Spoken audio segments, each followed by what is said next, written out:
What up, everybody? Good morning and happy Friday. TGIF in it. How y'all doing? Appreciate you making us a part of your start on this morning of what do we got? February 24th.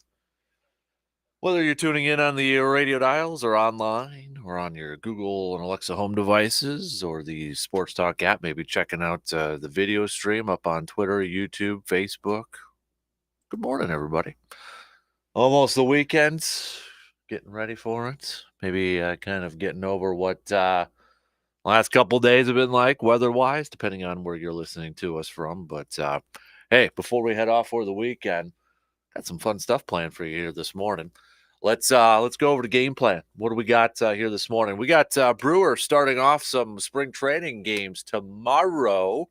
So with that, what do you Brewers fans, or maybe if you are a Twins fan or whatever fan you may be of a particular team, what's the biggest thing that you'll be watching or paying attention to now that we got some spring training games, happening? Well, what do you think is the biggest question, or maybe perhaps what do you think is the main thing that you will be paying attention or kind of following along? Now we got the first game coming up here. A little over a month, not too much, but a little over a month away yet from opening day on the 30th. For Brewers and Cubs. By the way, we're gonna have something. Hopefully, we'll have some more details for you today, later today, or early part of next week here. But now that we got games going on here, what do you think is the biggest thing that we should be paying attention to, or you will be paying attention to, or you will be following along with? Is it how I'll just use Brewers here. Is it how the starting rotation is going to fill out after your top three of Corbin and Woody and Freddie, especially now that Ashby's probably going to be out for the first couple of months here. So, you got Wade Miley, you got Eric Lauer, you got Adrian Hauser, maybe three guys battling for two spots there. Is it how the bullpen's going to shape up? Is that something that you're going to be paying attention to? Is that something that you're going to be watching? Rule changes, that might be a big one, right? Kind of seeing how everything goes out. Or maybe you're of the mindset you're like, yeah, not going to take away too much from spring training games. Not going to take away too much because, well, you got pitchers that are, maybe working on some new pitches and might be hits might be up there a little bit because they're working on a cutter or they're working on a changeup or whatever it may be. Maybe they're, so you don't try to take away too much from from spring training. But I'm curious to know from you now that we can actually maybe start to talk a little bit about some of the games as we inch a little bit closer to opening day here. What do you think? All right, so start to hit me up with some tweets, Facebook, texts, comments on the video stream, all that good stuff. I know it's not like an opening day type of feel, but the fact that we're going to have actually some games and have some games on the radio and such, kind of starting to feel a little bit closer to baseball. I feel like, I don't know, maybe it's just me, but I almost feel like, when reporting and, team workouts and such, kind of being swept under the rug a little bit. Like, I don't know. I feel like maybe it doesn't feel like baseball season yet. It doesn't feel like baseball mode, even though that they're they've reported to spring training. So hopefully that'll kind of start to kick off here now that we've got some games. I know we've got some listeners that usually go down to, I should say, over to Arizona to take in some spring training games. I know Justice is going to be going over there as well. So, we'll maybe kind of get that kick in and that feel a little bit. To maybe help it out here, we're going to do a little fun bracket challenge when it comes to baseball here. We're going to kick it off probably in the 7 o'clock hour, but let's just say it involves hats. A little bit of a tease here. All right. Let's just say it involves hats. Okay. So we'll kick it off in the 7 o'clock hour because I'm going to wait for our good buddy, Mr. Brandon Berg, to join us. And we won't have Dr. Crow for an Inside the Training Room segment this morning. So, but nonetheless, I'm going to talk plenty of baseball here, especially with our good buddy, Mr. Brandon. So pay attention to our shortly after the 7 o'clock hour, I'll announce it, what we got going on here. Kind of another bracket challenge here, but it's going to involve baseball hats. Probably gave it away. You probably already know what it is, but hey, speaking of, even if it's not, I know it's not a Brewers thing, but it's kind of a local thing. Dalton Varsho has been getting a ton of pub this offseason. A ton of pub. Remember, he got traded to the Blue Jays this offseason. But you go to like MLB.com and you talk about like some of the top hitters or top youngsters, you're going to see Dalton's name all across the board. And again, he was listed on another MLB.com article about the 7 players. These 7 players broke out in 2022. Can they do it again? And Dalton Varsho's on the list again. Varsho has been the best fielding outfielder who also caught a no-hitter. Remember, this is what's like fascinating too. Catcher, outfielder. Dude might be a better outfielder than he was catcher. I mean, just playing at a high level at both. Varsho's transition from catcher to fantastic outfielder has been truly an incredible one, and the numbers back up what your eyes told you. No outfielder had more outs above average last year than Varsho, even though he only started 103 games in the outfield. The bat picked up in 2022 as well. Varsho lost a few points in on-base percentage, but made up for it with power surge, totaling 27 home runs. Now he gets to do it with a team with serious World Series aspirations. Now the question is, can he repeat it? The Blue Jays will happily take all of the homers he wants to hit, but he's up north because of his defense, which should contribute to a greatly improved unit in Toronto. Given the year-to-year fluctuations in defensive metrics and Varsho's on-base percentage limitations, it will be difficult for him to repeat his 2022 WAR. But like others, the Jays don't need him to be one of the top 50 players to be a huge improvement for their team. I feel like baseball is, I don't know if anybody else gets this question, if you got youngsters or maybe somebody else just kind of asked you this, but, and I know I mentioned it a couple weeks ago, maybe a few weeks ago, but like my 5-year-old will ask me, well, Dad, who's your second favorite team in like football? And I don't have one. Like, and I feel like when you're younger, you do. It's like, okay, you got your main one, but then, you probably have a couple other favorite teams out there. Just kind of, casually for kind of root for, not really so much, but, basketball, I feel like it's kind of the same thing. Maybe it's more because it's it's a team sport, but let's face it, especially with the youngsters out there, I think more of them probably pay attention to the individual players, Steph Curry, KD, Giannis, LeBron, et cetera, et cetera. But I feel like baseball, I don't have a second favorite team in hoops unless, I've got a personal connection with it, or I don't have a second favorite team in football. But I feel like in baseball, it's a little bit more, I don't know, maybe I'm a weirdo in this, but I feel like it's a little bit more acceptable or maybe a little bit more easier to root for other teams or to like kind of, pull for other teams, even if it's not your team. And maybe it's just because it's the American League, National League dynamic or that sort of thing. But like, I guess what I'm getting at too is like, you'll never catch me wearing like another football team's hat besides Green Bay, again, unless there's like a huge personal connection with it. Basketball or baseball, basketball. Yeah. Basketball, I'll wear a Bucks one, but once in a while I might throw it back to an old school Orlando hat. If I'm going to wear an Orlando Magic hat, it's got to be from the 90s, that logo, not the current logo. So it's a little throwback. Baseball, though, feel like you can wear a Blue Jays hat or Orioles hats or Boston hat, even though if you're a Brewers fan or something like that. Does that make sense? Like, I was looking at them like, I kind of want to get a Blue Jays hat. I don't want to get a Baltimore hat. Sweet logos. So I don't know, but it's going to be cool to, I think, follow along with Dalton Varsho, Toronto this year. Obviously, we know with his uncle Dale managing the Express here, that local connection. Dalton, the former Express player too, but that's, I think, Dalton to kind of see where he's going to go. And our good friend JP, JP Fireisen, going to be pitching with the Dodgers. Vavra with Baltimore.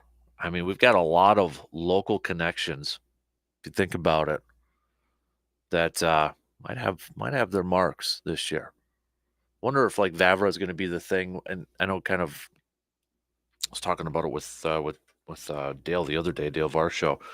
Kind of wonder, like, because he when Vavra was up with Baltimore last year, I mean, when he got called up, he was making some plays and that sort of thing. But you kind of wonder if it's going to be one of those things where he's not going to make the ball club right away, start off the season in AAA, because it's about the whole controlling and years sort of thing. Remember, we talked about it with like Keston a few years ago with the Brewers. We were like, how is he not with the big league club? But it was one of those things about, well, it's hold him down for a little bit, then it's about year service and more years of control. It's that thing out there. So, but no, we'll talk plenty of baseball, especially coming up here in just a few minutes on the opening drive. What else do we got on the docket? Bucks are going to be back in action tonight too, taking on the Miami Heat. Kind of looking at some game designations. Giannis is listed as doubtful. So not completely out, I guess, but he did get some work in. It looked like he was shooting some free throws, some of the video out there. Had a little bit of a tape around his wrist, but not like what we saw in the All-Star game, it looked like, where it was kind of, wrapped around his wrist and then through his through between his thumb and his pointer finger there. Just a little bit of looked like a bracelet type of wrap there, but I wouldn't expect Giannis to play tonight. But the Bucks have 24 more games left in this regular season. We're going to see Jay Crowder for the first time. Bobby Portis is going to be back. Sounds like Middleton's going to be playing. But in these final 24 games, what is the biggest question remaining for this Bucks team?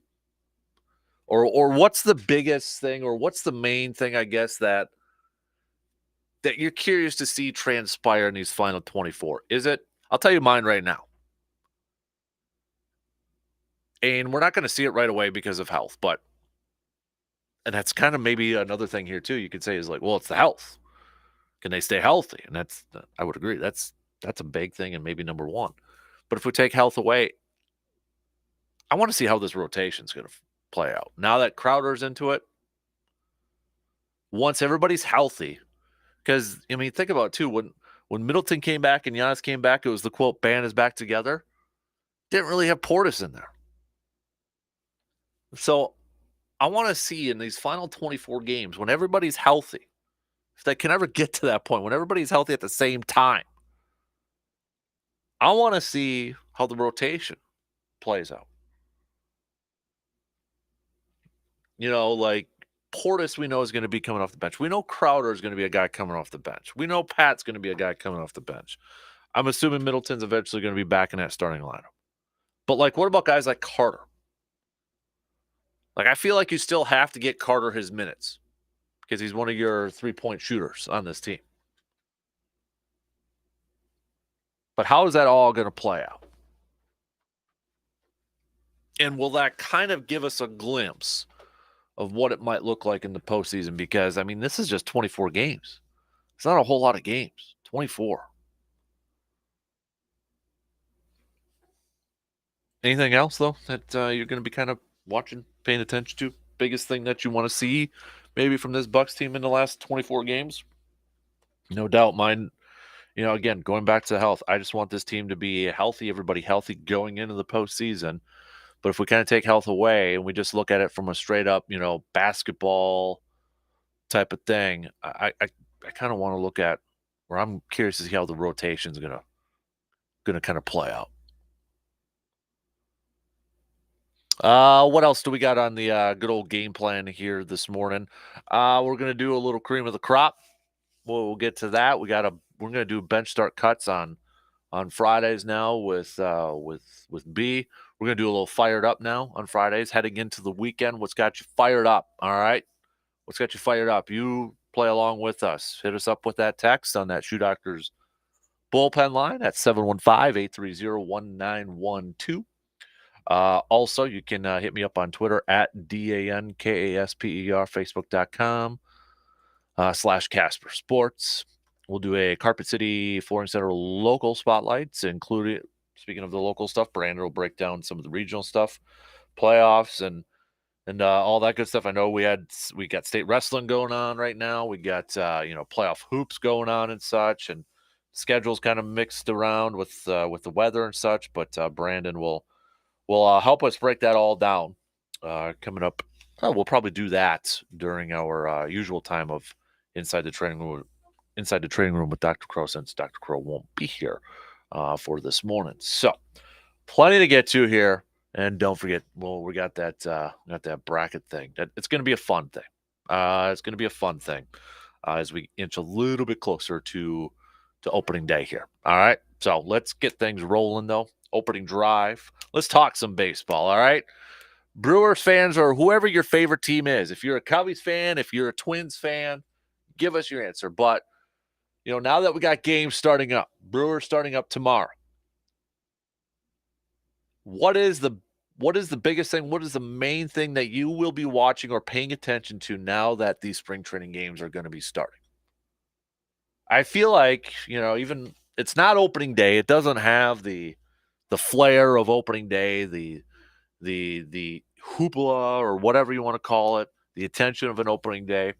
I also feel like spring training kind of is like, oh yeah, it's here, pitchers and catchers reporting. Kind of got swept under the rug here a little bit.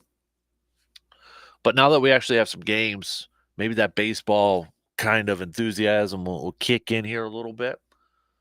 But what do you think? Or I should say, what is the biggest thing or what's the main thing you will be watching or paying attention to now that games are starting? I threw out a few different ones, but what else out there? We could come up with a big list. It's not just one or two things. A couple things might be the majority, but I feel like we could come up with a big list here.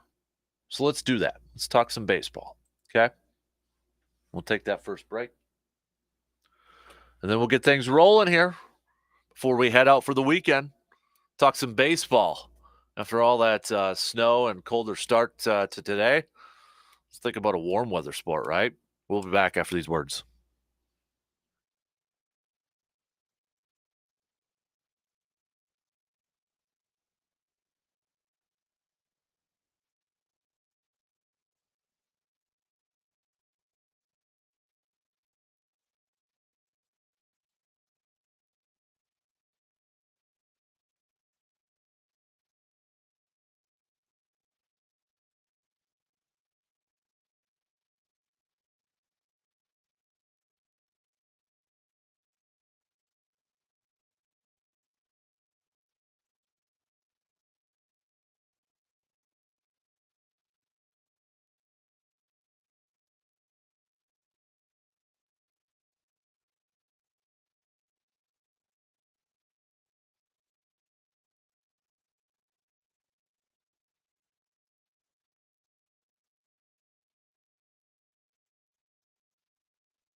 You gotten down to Mike's looking yet?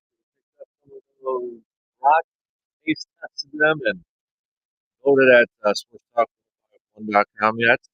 No? Get on it. Go do it. G-Man has favorite is the man cave lunch over there. So we got the flavors up there. We got the dill pickle, cheddar, and bacon. We got the jalapeno and bacon. We got the taco flavor now. We got the snack stick, Parmesan garlic, and the pizza over there too. Don't forget, sales going to help out backyard dreams as well. But we got to decide the winner on this thing. What's going to be our new brat? So pick up a package of each and then head to sportstalk1051.com and vote on your favorite flavor. And I will say, the last time I checked it, it was very, very, very close in the voting so far. So your vote does matter in this contest. G-Man also saying, yeah, the biggest thing is the Brewers to get off to a really good start to spring training games and get closer to opening day. Can't wait for that. The Bucks will win 19 of the rest of their games. Yes, sir. Brandon's mom. I'm hoping Yelly says he's feeling better mentally and physically, changing his hitting stance. So hopefully he comes out of the funk he has been in, so I can wear the jersey again. Also, spring training games tomorrow has me fired up. There you go. What's got you fired up, peeps? Get you fired up heading into the weekend. Is it the spring training games starting up? Let me know. All right. Maybe you're like Brandon's mom here. Hey, before we get into some Brewer stuff here, so MLB.com concluded their top 100 players right now. Otani, number one. He was number one last year. Aaron Judge coming in at number two. Mike Trout at number three. Mookie Betts at number four. Manny Machado coming in at number five. Last year he was ranked 18th.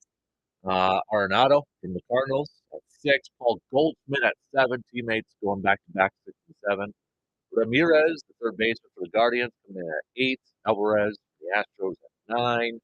And then Freddie Freeman coming in at number 10 for the Dodgers. Baseball fans, would you agree? Otani at number one? Can anybody make a case for somebody else that you would put at number one? And let's have a little fun with this.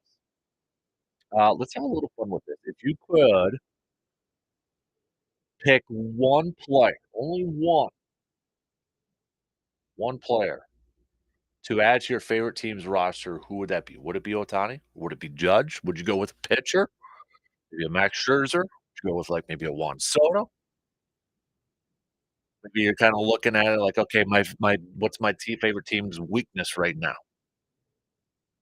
What position's the weakness? All right, who's the best at that? A little fun with this, kind of like a little fantasy baseball sort of thing.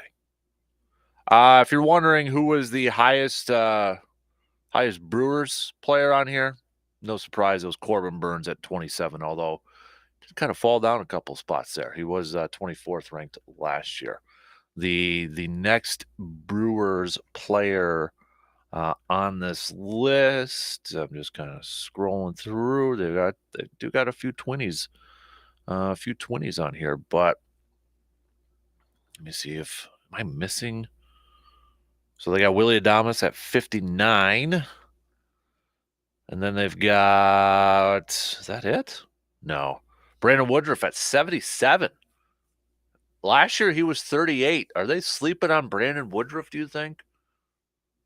They sleeping on Brandon Woodruff dropping down. I know he was a little bit banged up and that sort of thing last year, but man, dropping all the way down to 77? Devin Williams coming in at 82.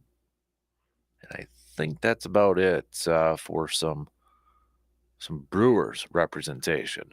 Obviously, the most notable one on there is Yelich. Dude's got to get back up there. I know this list doesn't really mean anything, but it's a good little conversation piece, a little banter and that sort of thing. So, but nonetheless, all right, Brewers fans, what is with spring training games starting up tomorrow? The main thing, the biggest thing that you'll be watching or paying attention to now that these games are starting. Or maybe you are of the mindset, and I don't think it's necessarily wrong either. You're like, it's going to be hard to kind of follow along or really try to get a feel of what's coming out of spring training, especially maybe from, the pitching side of things, because maybe you got a pitcher that's working on some things, trying out some things that they're not going to do in the regular season, trying out a new pitch. So, they may be giving up a lot of hits, but I don't want to overreact to it because it's spring training, and they're working on that stuff. So it's going to be hard to kind of take away anything from spring training, or, same side as a hitter. Maybe they're working on some things, or maybe working on a new stance, or that sort of thing. So maybe you're that mindset. You're like, yeah, I can't take away too much from spring training. I think the biggest thing will be is obviously I think a lot of people are going to be intrigued and kind of curious to see how the rule changes are going to affect a lot of this pitch clock, banning of the shift. Kind of see our first glimpses of that, how it all plays out. Will the pitch clock have a bigger effect on hitters or pitchers? It could be a case by case scenario depending on the player. Will we see an increase in hits with the banning of the shift? Will we see, I know we talked about this with the Brewers, but will we see maybe a little bit more of a aggressive base running? Maybe trying to utilize that speed out there, and maybe moving taking stealing. I'm trying to spit it out. Stealing second base a little bit more. That aggressive base running. So I think that's going to be something, and to see how these teams kind of, initially and throughout these spring training games kind of get used to these new rules, but also how do they try to, all right, take advantage of the new rules? How do they alter their game plans and that sort of thing? That to me is something that I'll be curious to kind of watch play out here. More on a Brewers sense, then. I think it's going to be with Aaron Ashby going to be missing the first couple months. You can take his name out of contention for one of those starting rotation spots. So you've got, call it two spots if we're just doing a typical 5-man starting rotation. You got two spots with probably 3 guys up for grabs, because Craig Counsell said the other day that Ethan Small is going to be. They're going to kind of use him as a long relief option out of the bullpen. So that's kind of what he's kind of training for and getting ready for. So we know Corbin's at the top. You got Brandon Woodruff. You got Freddie Peralta. And then it's Lauer, Hauser, Wade Miley. If we're kind of using a typical 5-man, and I know it's Counsell and the Brewers, they've done different things before, but if we're just using the baseline of a basic 5-man starting rotation, I think it's going to be kind of curious and fun to watch who's going to win those 2 spots. And depending on who wins those 2 spots, is that odd man out an option for the bullpen? Or is that an option to possibly move on from a trade sort of thing? And then, of course, I think there's a lot of uncertainty, or maybe a little bit of an unknown involving the bullpen. We know about Devin Williams. Now he's going to have a full, spring training season working out, as he knows he's the guy at the closer role. He's the dude. He ain't the setup guy anymore. He's the closer. Whether that changes his mindset, how he prepares, mentality, that sort of thing, remains to be seen. But, who are going to be the other guys that are going to be taking advantage of an opportunity that is currently there in that bullpen?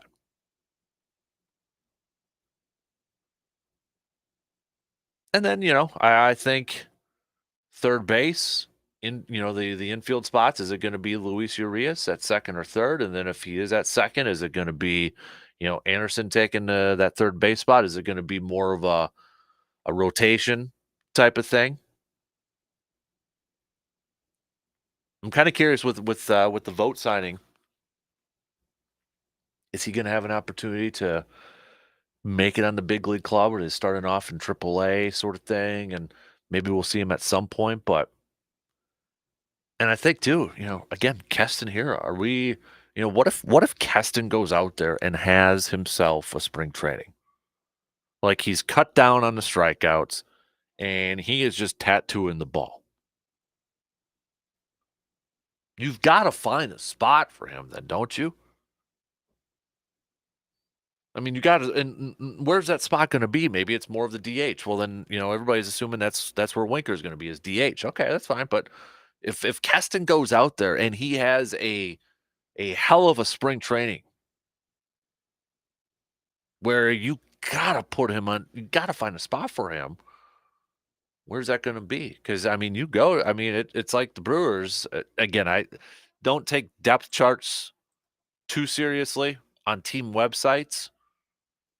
They don't even got the guy listed as a second base option for crying out loud, and that's where he first came up as. Maybe it is going to be that first base option for him, kind of based off pitching matchups between him and Tellez. Same with the DH, the right-handed option, since Winker's a left-handed option. But I want Keston to succeed. We know he's a good hitter when he's on. We've seen it. I want him to succeed. He's just got to cut down on the strikeouts. But not really talking a lot about him right now, and I get it. I totally get why. But if that guy goes out there and has an awesome spring, Brewers are going to have some interesting decisions to make to what to do with him. Do you try to keep him on your roster? Get him some ABs? Or does that like maybe increase his trade price for somewhere else?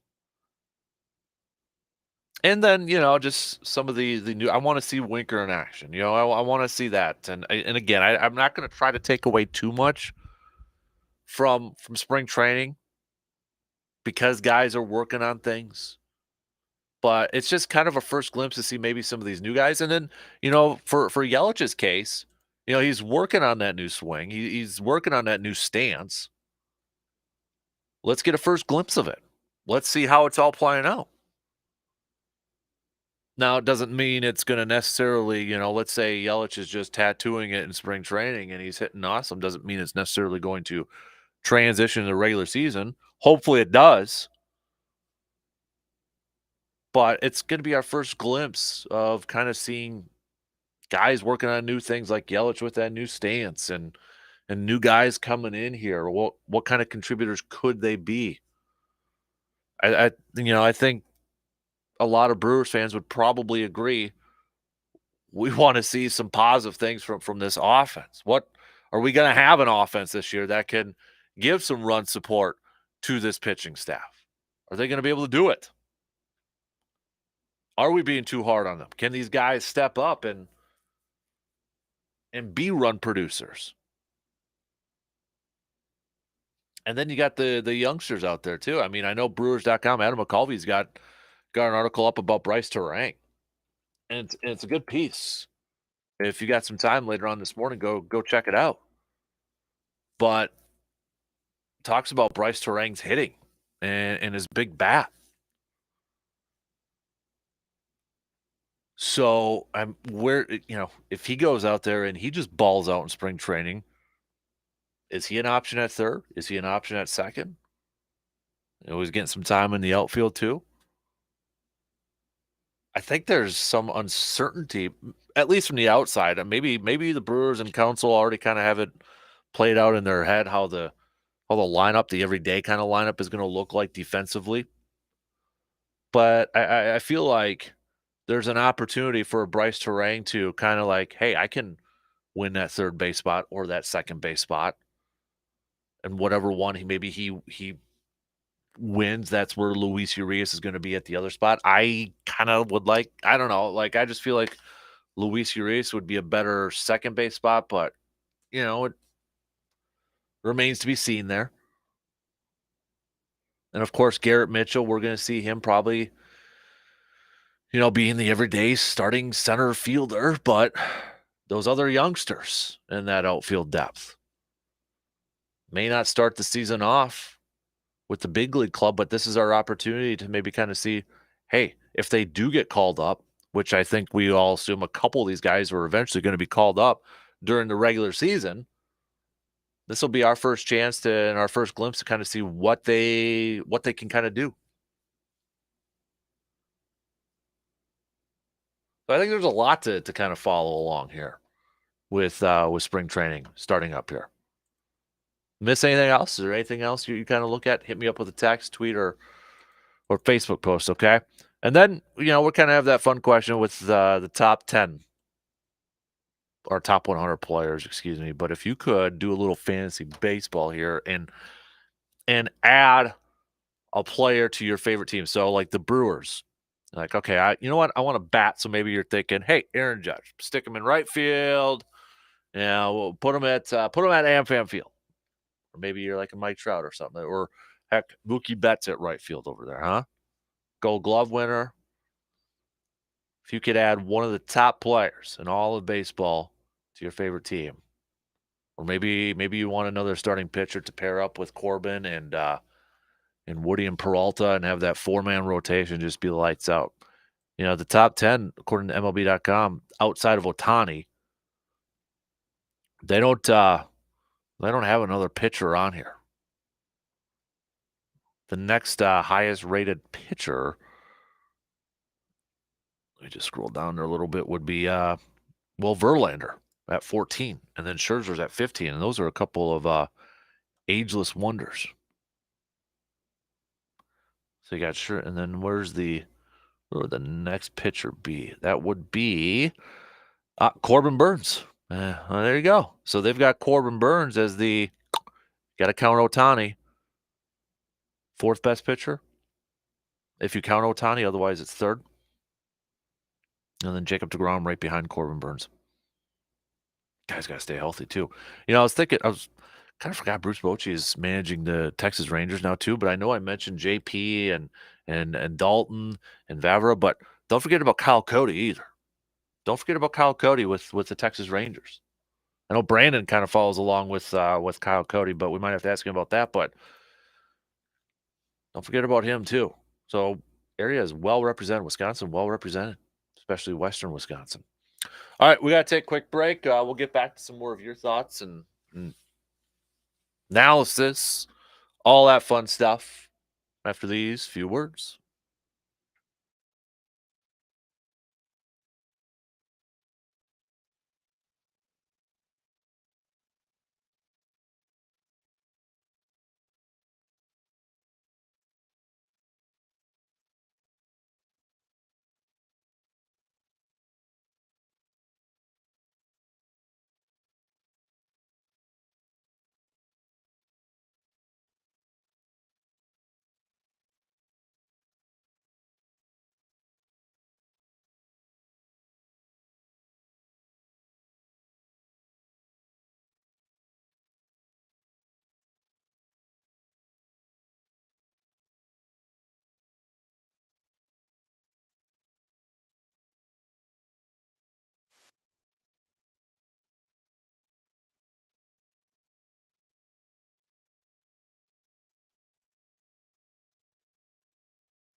Can't always see it coming. It's nearly impossible to predict. It's that moment when you go to open your refrigerator only to see everything in there is warm or melted.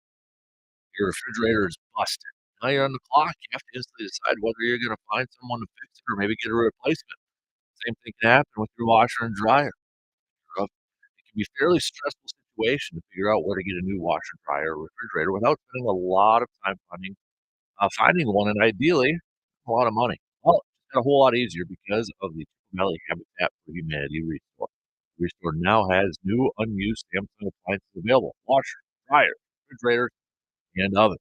Various types and finishes and features. These are essential appliances we need in our daily lives. When it comes time to replace them, take a visit to the Chico Valley Habitat for Humanity Restore and check out their line of Samsung appliances. Restore is located at 145 North Claremont Avenue, right here in Eau Claire. All right, we got a lot of people kind of picking their one little player. If we did a little fantasy baseball here, like all of you are Brewers fans making your pick, but we've got Aaron Judge as a very popular pick. We've got Mookie Betts on there as well. Got a couple Otanis, not a whole lot out there. Maybe you're looking for that right fielder on there, or that big bat, right fielding big bat over there.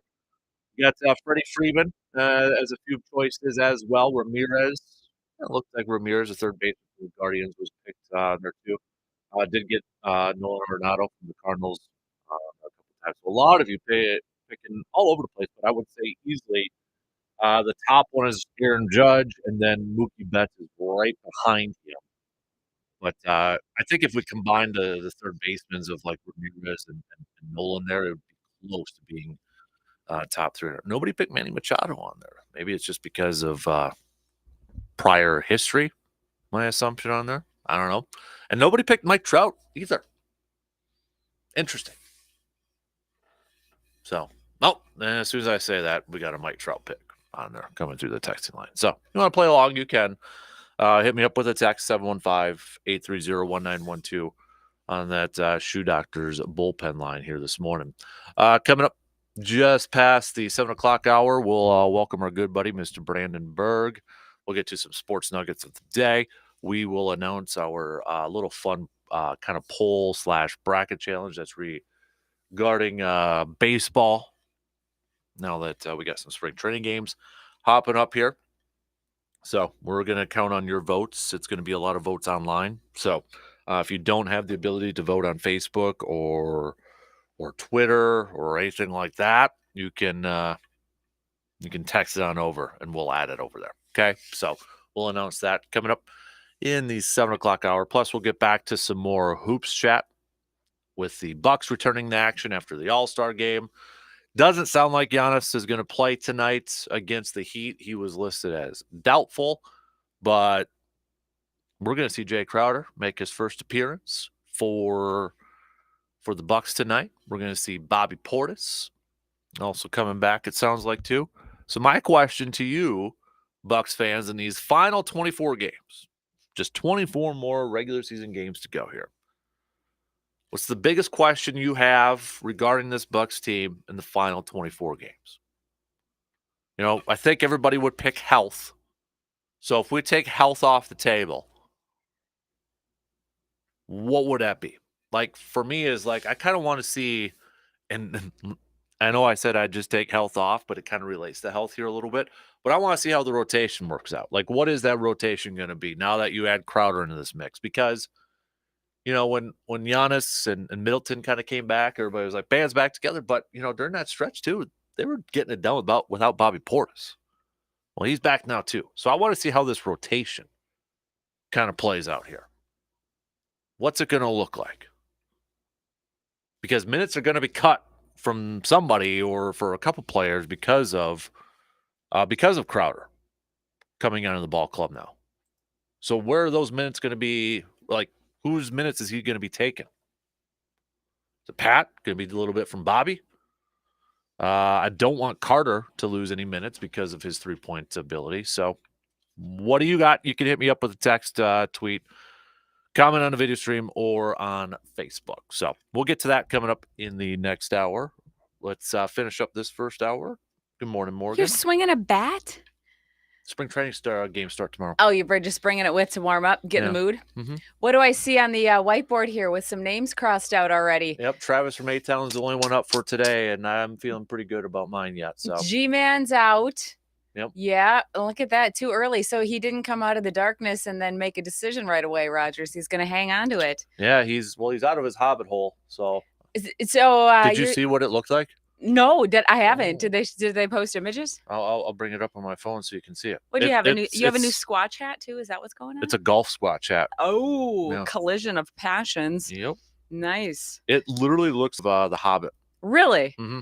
No, where'd you see this? What was it on? Oh, it was ESPN got it. Oh, okay. I didn't. I heard that he was out, but I didn't see the pictures of it. Now, is this something you're gonna like start setting up for deer camp now? You're gonna recreate this Hobbit hole? No.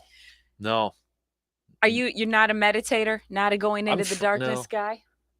Oh, like, wow. I thought it was an actual house. Yeah, no. This is something in a hillside or where at? Oregon. Okay.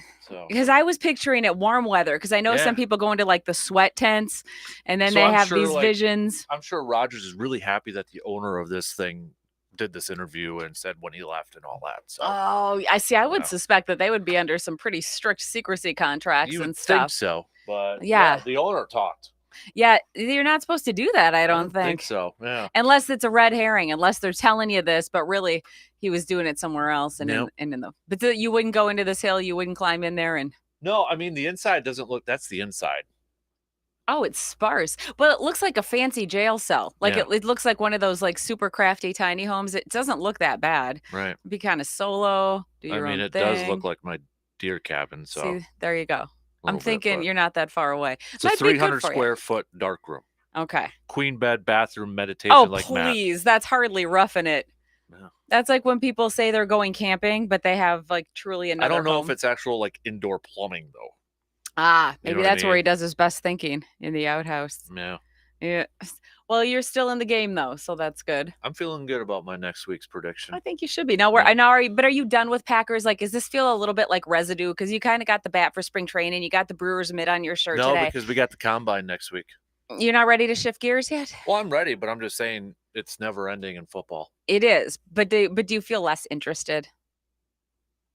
Yeah, probably. Yeah, I'm not interested in the drama. No. So then that's all I think it is. It does feel a lot like drama. We got free agency starting in a couple weeks, so it'll pick when up. It comes to spring training, where would you put your excitement level for the Brewers at this season, though?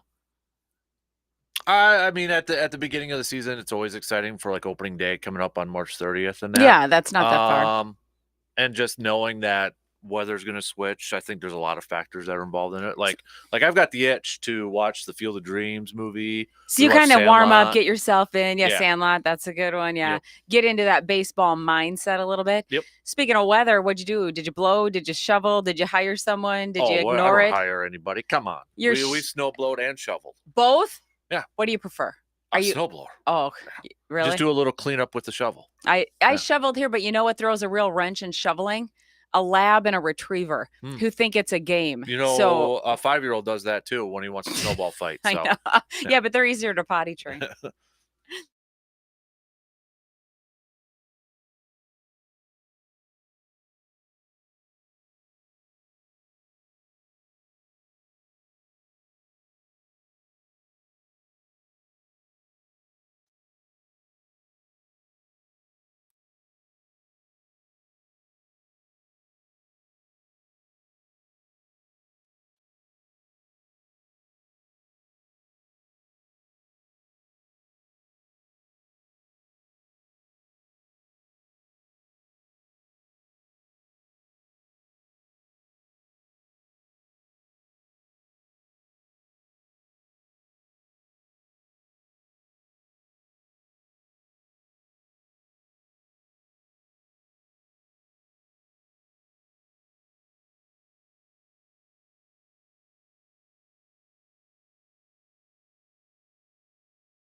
All right, second hour kicking off this morning.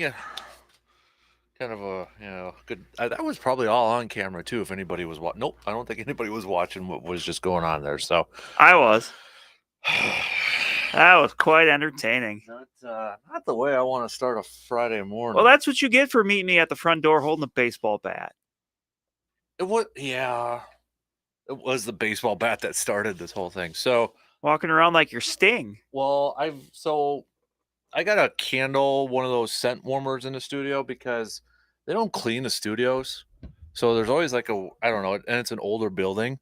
So I'm like, okay, let's get a different smell in here. Like whatever.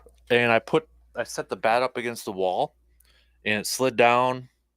And I even made a comment. I said, don't do that. And it did it. It hit the cord and like this big old candle warmer thing just busted all over the floor. So we've got blue wax all over the floor. So yeah, it looks like the Blue Man Group was in here. Yeah, and my bat's got wax on it now too. My black Louisville, Kentucky from the museum factory.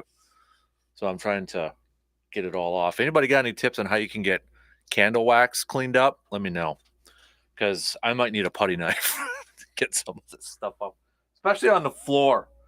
It looks like a Smurf blew up over here. From Blue Man Smurf. How you doing, Brandon? Not too Better bad. than me? Not too bad. How are you? Oh, I've been better. Man alive. Can water clean this? I don't know. The grip's all weird now. George Brett's going to be jealous. You know, it's weird that I just said that. Now our viewers on the video just like spiked up. They want to see what's going on. Well, you can't see the blue spot right now. So, well, can't you point the camera over at the blue spot? Should I? Yeah. I could give the people what they want. You know what? While I'm doing that, I got to plug in your camera so the people can see you. Well, give them what they want too, their big boy. So that's gonna scare that's gonna scare the viewers off. So sure? I think so. How's it with the weather while I'm doing this? Yeah. How's it affected some playoff scheduling for you? Well, really, I think around here the only thing of consequence going on yesterday was state wrestling. But I think as far as playoffs, I don't think it really impacted too much because the 2 days that everybody was off was Wednesday and Thursday. There's nothing on Wednesday, and Thursday there was no playoffs outside of state wrestling, and that still went on. And Tuesday, stuff got moved up. Teams were playing games earlier to kind of, get out ahead of the snow a little bit. But really, it kind of fell at, I wouldn't say the perfect time, but a pretty good time. Yeah, I know. Like for WIAC stuff, it kind of got moved. Yeah, around they had to jumble stuff around there, but they play on they play on Wednesdays pretty frequently, and that's really not the case, for winter sports unless they have to. So it wasn't too bad. Right. So all right, we'll use your camera to see this. There we go. Good old big old blue spot right there. The scene of the crime, right? The scene of the crime. It looks like a Smurf blew up. Yeah, look at what happened here. Maybe you can help us solve a mystery. Well, I'm really waiting for, if I don't get this cleaned up, the email. The email? That's like, what happened in the sports studio? Yeah. Ooh, that's a good direct shot right on you. So during the next break, I might have to run and find a putty knife. A putty knife. No. Oh, for the love of Mary, I just, you know what? Me and cords today. Sometimes it's just not your day. Not good. So, all right. You mentioned state wrestling going down. Is there any local representation? Oh, there's a ton of it. Yeah. Yeah, yesterday there was the preliminaries and the quarterfinals for the girls tourney, which second year they've done it. The first year it's been run right alongside the boys tourney.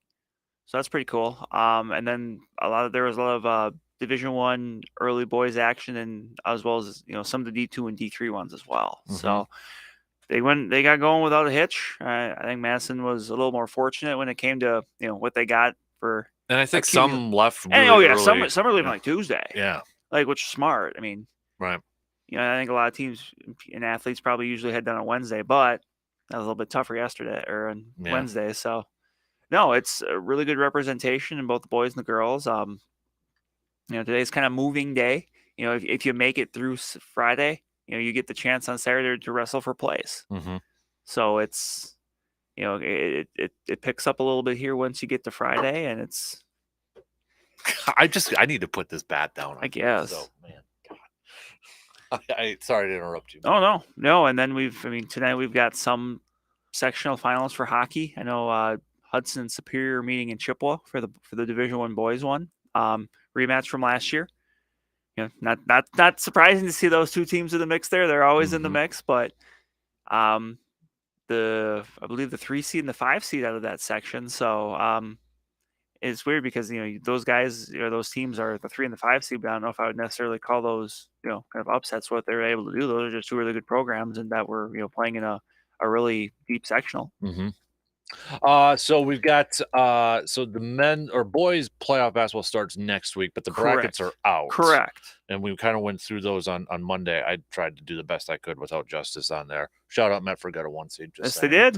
Yes, they did over La Crosse Central in Alaska. Yeah. So but we still had some other ones with some high seeds on there too. Oh, like for Memorial sure. got a For sure. got a 1 seed. Memorial was the 1 seed over Hudson. Which for some people was a bit of a point of contention because Hudson's leading the Big Rivers and beat Memorial twice, and the WIA said that their formula they do takes into account everything, all the games. That's something that's kind of popped up here. This is the second year that they've been doing the electronic seating, and that's something that I think it's still kind of tough for some people to wrap their heads around. Just that the head-to-heads don't necessarily matter as much as they might have in the past. I mean, if you went to the seating meeting and you had some of those kind of head-to-head wins in your pocket, that was always really big. And Chippewa is a team that kind of got bit on that a little bit. They're the 9 seed going to play Superior, and they beat Superior by double digits a couple weeks ago, and they have a better record than Superior. So it's just it's just one of those things. I think that the WA is still trying to find the perfect fit with the way they do this, and both ways that they've done it aren't perfect, or I should say neither way is perfect. Prior with the coaches seating meeting, I mean, there was always a lot of politics and jockeying that went into those, so that wasn't the perfect system, but this probably isn't either. But I think eventually they're going to find it. It's just a matter of kind of figuring out the weighting of everything. But you mentioned Eau Claire Memorial was a 1 seed in Division 1.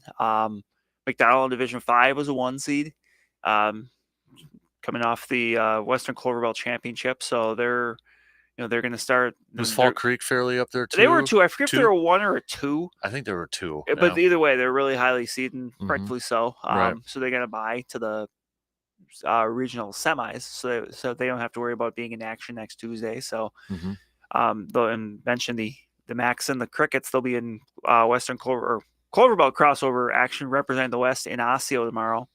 McDonald is the one will take on Colby in the Clover Belt Championship, and Fall Creek meets Marshfield Columbus. I think it is Marshfield Columbus in the second place match that starts at 1, and then the first place one is at I think 2:30, approximately, depending on. But yeah, busy around here. We're gonna have a gymnastics sectional at Chi High. Chippewa Falls McDonald Co-op's hosting that. Other hockey sectionals over at Somerset tomorrow. Really interesting Division 2 one. Menominee and Regis Altoona McDonald over in Somerset tomorrow at noon. That's an interesting one because those are two programs that have been close the last few years. I think Menominee, I think it was 2 years ago, was a game away. Or no, they were 3 years ago. I think Ram was a couple years ago. Yeah. Both times Somerset knocked them off on the doorstep of state in a 1-goal game. So one of those two teams is going, and those are a couple teams that really done some damage here in the postseason. Ram knocked off the top seed Black River Falls on Tuesday. Menominee knocked off a good Baldwinville team. So that's going to be a good one there too. And then obviously around here too, we still got girls hockey. We got girls hockey sectional finals, and then we've also got girls basketball regional finals. Yeah. So with the girls basketball on there, I know we went through the brackets last week, but that got underway or is getting underway. It did. It got underway Tuesday night. They were, a lot of teams, bumped up their schedule a little bit on Tuesday to be able to kind of get out ahead of the snow. So, but yeah, those regional semis are tonight around the area. Lots of teams in action. Not too surprising, and then they get the quick turnaround into Saturday. That's right. Do you know where you're going to be at yet tonight? Right now I'm planning on being at McDonald for McDonald Owen Withy for girls basketball. Okay. Checking that one out over there. The 2 seed Max against the 10 seed Blackhawks, who knocked off Eau Claire Manual on Tuesday night. That's right. They went up against each other. So, but a lot of good matchups here for tonight. Too bad you couldn't be in like 10 places at once. If I could, I would. I mean, that's the way I always feel this time of year. I mean, unfortunately, I'm just one man and tough decisions have to be made. But it's times like this where, I'm thankful that, the newspaper I work with is a part of a network. So, myself and my fellow coworkers around the state have already been kind of communicating on trying to maximize what we can do. Right. Blue Gold's wise because the switch in some of the for playoff hoops with the WIAC tournament and such. They've got big game tonight. Well, both are big games tonight, but the women's team going up with a rematch against Stout tonight. Men's team going up against Oshkosh as well. You got men's hockey that's going to be taking on Superior. And then again, it depends on if, like for basketball, if they win, if they'll play, on Sunday over there too. So because of the weather kind of pushing everything together. You got the indoor WIAC championships for track and fields going on too, wrestling, the upper Midwest regionals. We've got swimming and diving, NCAA diving zone. So winter sports starting to wrap up, and spring sports at the college level at least is beginning too, because baseball's gotten underway too. Yeah, so. it blew my mind a little bit when you mentioned that the indoor track is already hitting like the WIAC championship. The WIAC championships. I'm like, wow, that's moves quick. It does. All right, before we take a quick break here and then get into some more baseball talk and some knock hoop over stuff, some candles. I got to find a putty knife. If anybody has a really good tip on how to clean up wax off of a floor or a wooden baseball bat too, that would be helpful. We'll just say, I got it on my hands now too. My hands feel weird. Let's do some sports nuggets of the day, brought to you by Ansi Associates. 1932, Malcolm Campbell set a Daytona speed record when he went 253.6 miles per hour. We've got Wayne Gretzky in 1980 with the Oilers, became the first player in NHL history to score 100 points in a season before the age of 20. 1980 as well, Lake Placid, the U.S. hockey team defeated Finland 4-2 to win the gold medal. Take that, Finland. Yeah. I think still a lot of people assume the gold medal game was the Russia game. And correct. It was not. Kareem. 1987 with the Lakers, guys. First three-point shot in the NBA. First and only. How about that? Awesome. Those are just some of your sports nuggets of the day, brought to you by Ansi Associates. So, bracket challenge. I just put it up on Twitter. If you don't have Twitter, you can text it to us. With spring training games starting tomorrow and opening day just a little over a month away, Brian, I know you and I have kind of dabbled in this topic before, but we're going to decide who's got the best hat in Major League Baseball right now. No, I'm not going to do minor leagues because that would take forever. Oh, my goodness. And there's so many good ones out there. I don't know if I could pick one. But we're going to do it with the 30 Major League Baseball teams. So I've random generator picked the first matchup. I didn't, purposely pick these teams. Random generator. There's a website for that. So the first matchup is actually the Twins and the Marlins. And we're going with the current logos. Because I know the Marlins are going to once in a while have their retro one out there, which I will tell you, if it was their retro one, I would pick that any day of the week because that was one of my very first baseball hats as a kid. Shout out to the old Kmart in Medford for having it. So that's why I was a Marlins fan for a little bit. But we're going with what they recognize as their official logo right now. So no throwbacks. It's right now. So Twins, Marlins. We got it up on the Twitter here. I think I know where it's going to go, but you never know. You never know. So again, these are just random ones, and then we'll see who has the best hats. Who prevails? Who would you vote for right now? I'd vote Twins. I think so. Yeah. Like you said, maybe if it was the older Marlins one, that might change a little bit. But I think I'm going Twins. Yep. So, all right, let's take a quick break, and then I want to talk some more baseball with our baseball dude. We're gonna actually be able to talk to the Brewers this week and not be very frustrated about it? I think so. Hey, I want to get your thoughts on a couple of players they brought in. Yep. One that you said a couple years ago, I tweeted at you that was it Vogt. Luke Voigt. Why did I say Vogt? Oh, I'm thinking Stephen Vogt. Yeah, he's retired. Yeah, he's former retired. Brewer though. He had that sweet hit though at the last. His very last at bat was a home run. Yeah, with his kids and all that was pretty cool. So, but I want to talk to you about that, and plus another outfielder they're bringing into the rotation there. So, we'll talk some more baseball and some hoops. We might have to. Hey, the Honorable Travis from A-Town, you're the only one up on deck on the Rogers pool. We'll see if anything happens today.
Bloomer Tony.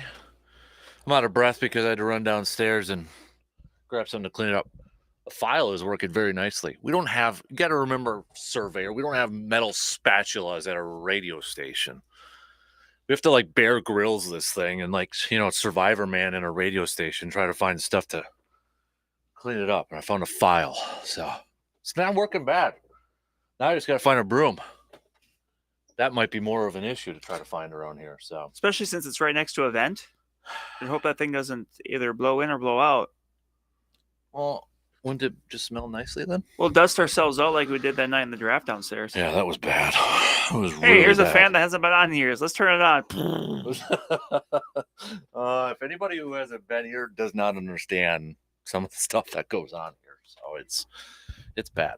But Bloomer Tony, happy Friday, Dan and Brandon. What's got me fired up? The Bloomer Sharks swim team. They are sending 10 kids, 7 to 12 years old, that have qualified to represent the NLAC conference to the state swim meets over the next 2 weekends. I'm fired up to cheer on my 3 kids and their teammates as they compete with the other state qualifiers. There you go. All right. What else has you fired up? Let us know. We're going to get to our own fired up coming up towards the top of the hour here. All right. I know I talked some baseball in the first hour, but I want to get back to it here because we got our Brewers experts in-house, Mr. Brandon Berg. So we got our first spring training game coming up tomorrow. But before that, what'd you make of the latest moves, especially with I'm really curious to get your thoughts on Mr. Voigt, because correct me if I'm wrong, though, that was a name that was it a couple years ago, potential trade target for first base over there that you kind of threw out there when he was with the Yankees, was it? It was the Yankees, but also it was also in spring training last year. Mm-hmm. Remember, he was a bit of a traveler last year. Ended up with the Padres, and then he ended up with the Nationals because he was put into the Juan Soto trade, and kind of a bit of a world traveler. But I would say Luke Voigt definitely qualifies as the category of first baseman Brewers are used to. Yeah, he is a beefy dude. He hits home runs and he strikes out a fair amount. So, I think there's been he definitely fits a type the Brewers seem to have at that spot. So can he play other positions besides first, or is Not he really. mostly, okay? Yeah, I wasn't sure or DH, I guess, if you want to call that, but so I think the interesting thing to me there is it's not really a classical potential platoon thing with maybe him and Tellez, because Luke Voigt actually, a bit like Castanera, has some reverse splits where he's a right-handed batter, but he hits righties better. Mm-hmm. So I don't think there's really much of a split there where you can maybe split, against righties and lefties. But I think it's very interesting as far as Castanera goes. That was a name I was talking about in the first hour, and because I've said this in the offseason that the more I kind of see, the more I'm kind of curious as to how he makes this team. Yeah. And remember, I'm someone that's been talked a lot about Castanera in the past, how he should play and all that stuff. But right now he has a tough road because the DH spot you got to figure against righties that's going to be Jesse Winkers. Yeah. So Freddie Tellez, first baseman. So where do you play him? I mean, second base, they kind of got him off that. Yeah, they don't even have him on the depth chart if you go to Brewers.com for second base. So they've kind of got him off that. I think they've got other guys they're interested there with Luis Arias and Abraham Toro and some other guys. Mm-hmm. So he's kind of on his own island right now. And remember, he's got no minor league options left, so he's got to be on the big league team. So I don't know. I don't think he's on this team on opening day because I think someone's ultimately trading for him that can give him maybe a team that's in a bit of a rebuild that can afford to play him. And because you've mentioned like the A's as an example. So like the Nationals, someone like that has a pathway that could play him a lot and see what you got there. Right. That was a name too. Like I was kind of bringing up was Keston, like, because one of the questions I threw out in the first hour, Brandon, is like with the games, spring training games starting now, and I think too with spring trainings maybe a little like preseason football. Don't take too much away from it because you got pitchers maybe working on a new pitch. Yeah, or they're just kind of it's taking a little bit to ramp up. And I mean, we remember seeing like Ryan Braun was one of the most notorious. Like he needed like 20 at bats. Right. Some guys really take small to get geared up. Some guys need like 5 games and they feel good. Right. Because who was it? Was it Chase Anderson one year that he was just awful in spring training, but he was like working on a new delivery and that sort of thing? Or Brandon Woodruff started off a little slow last year. And there's a lot of tinkering that goes on. Right. But Keston was a guy I mentioned spring training to watch. Like, what if he does go out there and he just tattoos and rakes it? Yeah. Does that maybe just increase the trade value? Do they find a spot for him? Do they, like, okay, we can't not have this guy on here, but then where do you find the ABs for him? Yeah, because you've got several guys that are kind of in that spot where there's not a lot of versatility that they're offering. And that's something Brewers have always prioritized, just having that coverage around especially the infield. And as far as Tyler Naquin goes, I actually think Tyler Naquin probably has a better pathway to possibly making the team on opening day. So he's the new outfielder. Yes. Tell us a little bit about him, because maybe we don't know a whole lot. I mean, he played for the Mets, He right? played for the Mets, played for the Reds, played for Cleveland. He's bounced around a little bit, but a left-handed hitter. Last couple years, he struggled last year, but I mean, it's probably one of the reasons he got a training camp or a spring training invite after spring training started. But a guy that does have good numbers against right-handed pitching instead of lefty. So, you can kind of look and maybe see out the possibility of, if he comes out and hits well of a platoon to start an opening day with maybe him and Tyrone Taylor and right. But somebody that, has been a solid, like above average bat. Yeah. Which, obviously that's not going to, change the world. But at the same time, if that's a guy that's batting the bottom half of your lineup and you can do that with above average bat, that's not a bad place to be. So would you say it's going to be, are you confident in saying like whoever's going to be in right field, it's not going to be one of those youngsters? I don't think so. I don't think so, because right now it would probably, to say that, it would be either Joey Weimer or Sal Frelick. And I still think both those guys may start the year in the minors. I think left field is going to be, obviously Christian Yelich and also Jesse Winker when maybe Yelich is DHing. Center field, I would say, right now Garrett Mitchell's going to be the inside track, came up at the end of the year last year. I still have some, questions about him just because he was productive last year, but he's also struck out a lot. Like he was in that Keston Hiura stratosphere of like 40% strikeouts, which is way, way, way too high.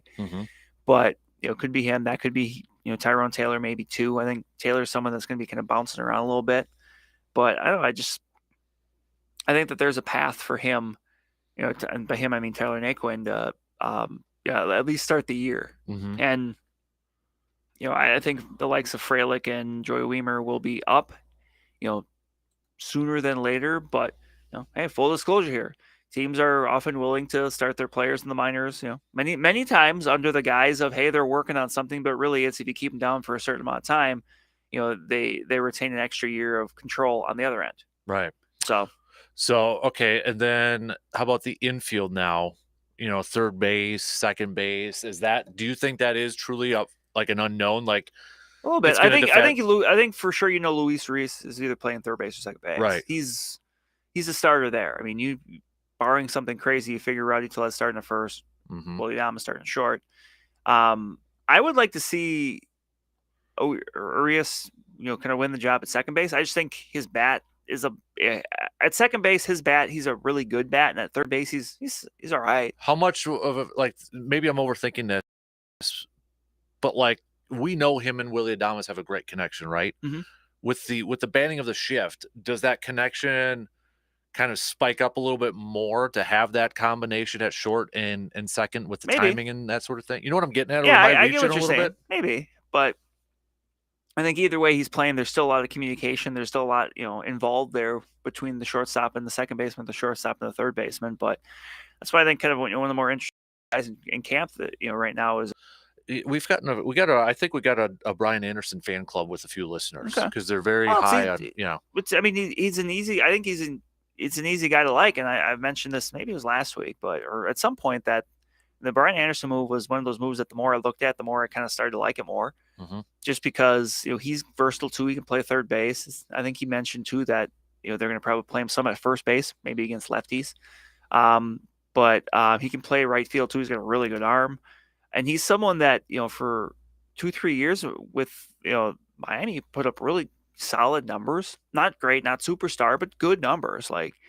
And he's kind of battled some injuries last year, specifically shoulder injury, but he says, hey, that's all good to go.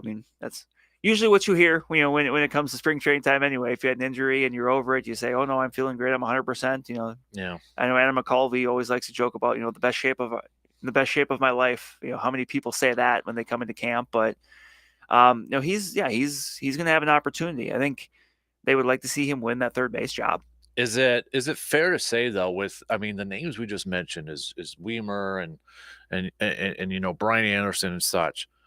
Again, the Brewers are counting on bounce back years for a lot of players for their offensive production this year. Yeah, that's and that's fair to say, and I think Is that the frustration for a lot of Brewers fans I too? think so. That it's like it can happen, but you're not. It's not like, and then nothing's guaranteed, but it's not like they went out and got someone that had a monster year. Like, Jesse Winker could be really good. You look at his numbers prior to 2022, and his numbers, especially against right-handed pitching, were awesome. Like top level in the big leagues. Like if he's anywhere in that stratosphere, like he's going to be a legitimate middle of the order guy. But he was injured last year. He had the struggles last year. Like for a lot of guys, it's but. It's buts. Right. I always. When I was younger, people always say butts live in the woods. But in this case, it's kind of butts live in spring training because there's so many people that like you can look puns, man. You could look and say this person could be good, but right. You look at the bullpen. There's there's a lot of talent there, but not a lot of it's proven. Right. So since games are starting up here, I threw out a few different, maybe things that I'm watching for. I think the big one everybody's kind of paying attention to is maybe a first glimpse of how the rule changes are going to affect. But outside of that, now with Aaron Ashby being out the first couple months, does that put maybe a little bit more of a spotlight on, let's assume it's just a traditional 5-man starting rotation for argument's sake. Now you got 3 guys instead of 4, right? Hauser, Lauer, and Wade Miley. Is that something to watch that you think is one of those interesting kind of spring training battles, if you will, to watch now that we're going to get some games going this weekend? I think so. And early on, it doesn't matter quite so much because you can still work it where, you're not necessarily pitching on a strict rotation right now. And you can, who's to say you can have, you get to a point where you got, Brandon Woodruff throwing 3 innings and Wade Miley throwing 2. That's not a big deal right now, but you always want to see how people ramp up. In Freddie Peralta's case, has he been able to move past the shoulder injuries that kind of sapped him of his year last year?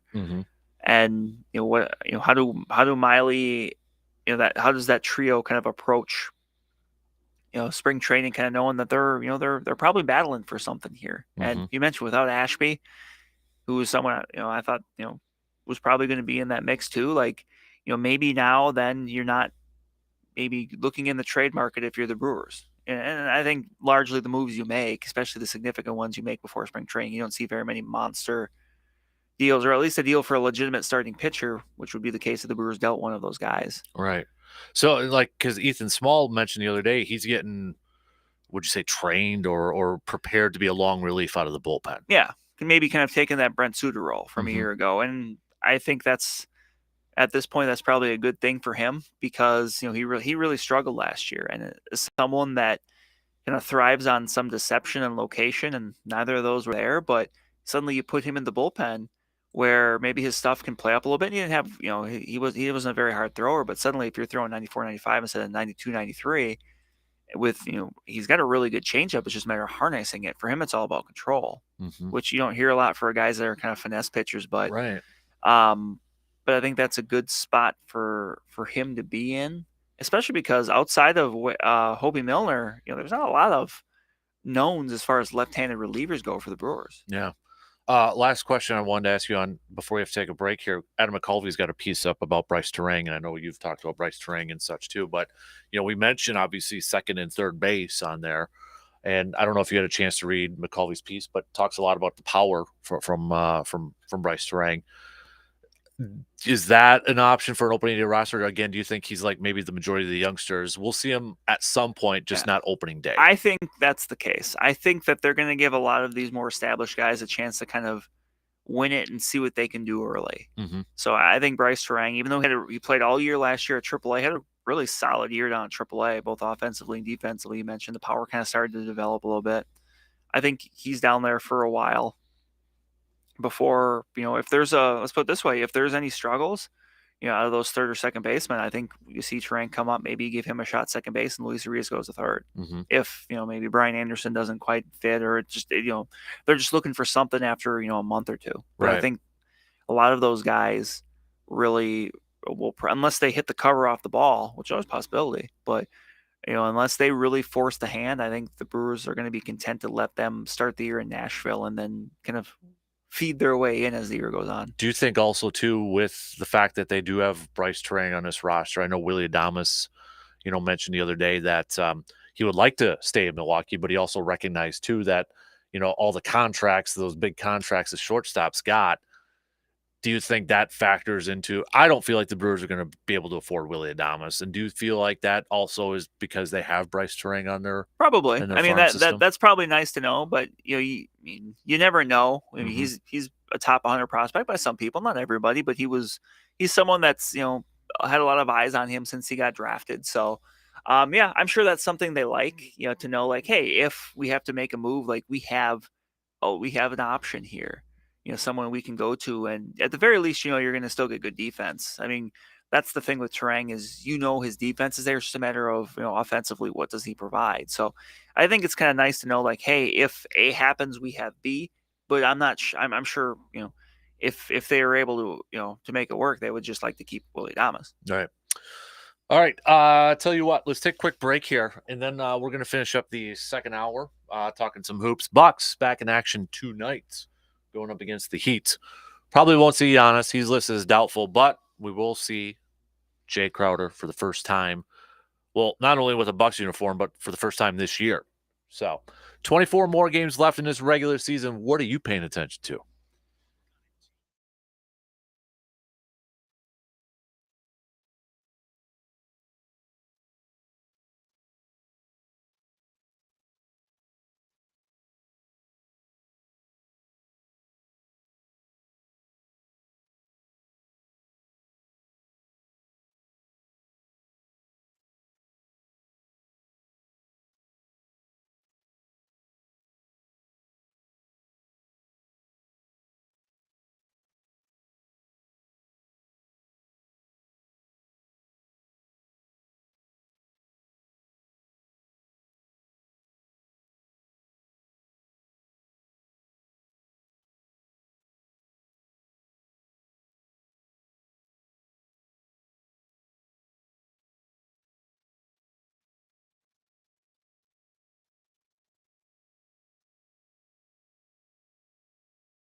We got a second matchup on for our bracket, MLB bracket.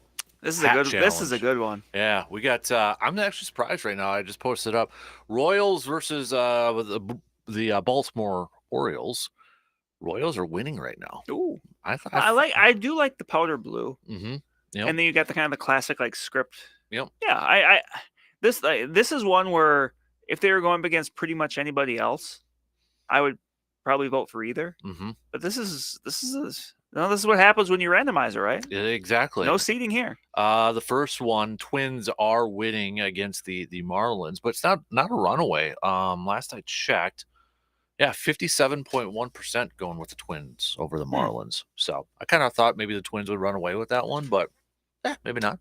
Maybe not. So you can check it out on Twitter for your voting pleasure. All right, we got about 10 minutes until the top of the hour. Bucks are back in action tonight, going up against the Heat. Doesn't sound like we'll have Giannis. He's listed as doubtful as he's still recovering from that sprained wrist. Although cameras did catch him shooting some free throws at practice yesterday, so got that going for us, which is nice. We will see Jay Crowder, it sounds like, for the first time. Bobby Portis sounds like he's going to be coming back here too. 24 games left of the season, Brandon.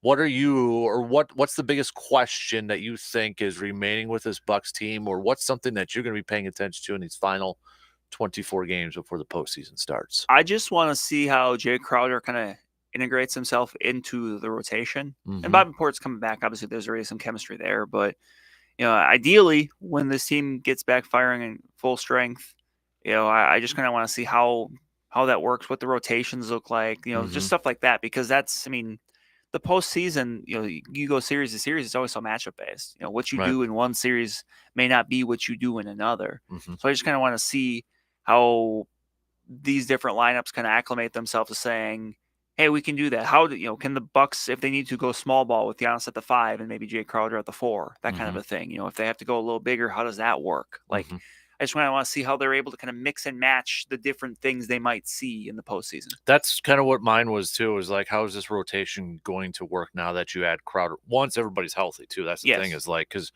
remember, like when Middleton and Giannis came back and they went on that winning streak, was it 12 or something? Portis wasn't there either. No, he's been out for a bit. Yeah. So how is this rotate? Because and whose minutes are going to get cut? Yeah. Because you got Pat, you got Portis, you got Crowder coming off the bench.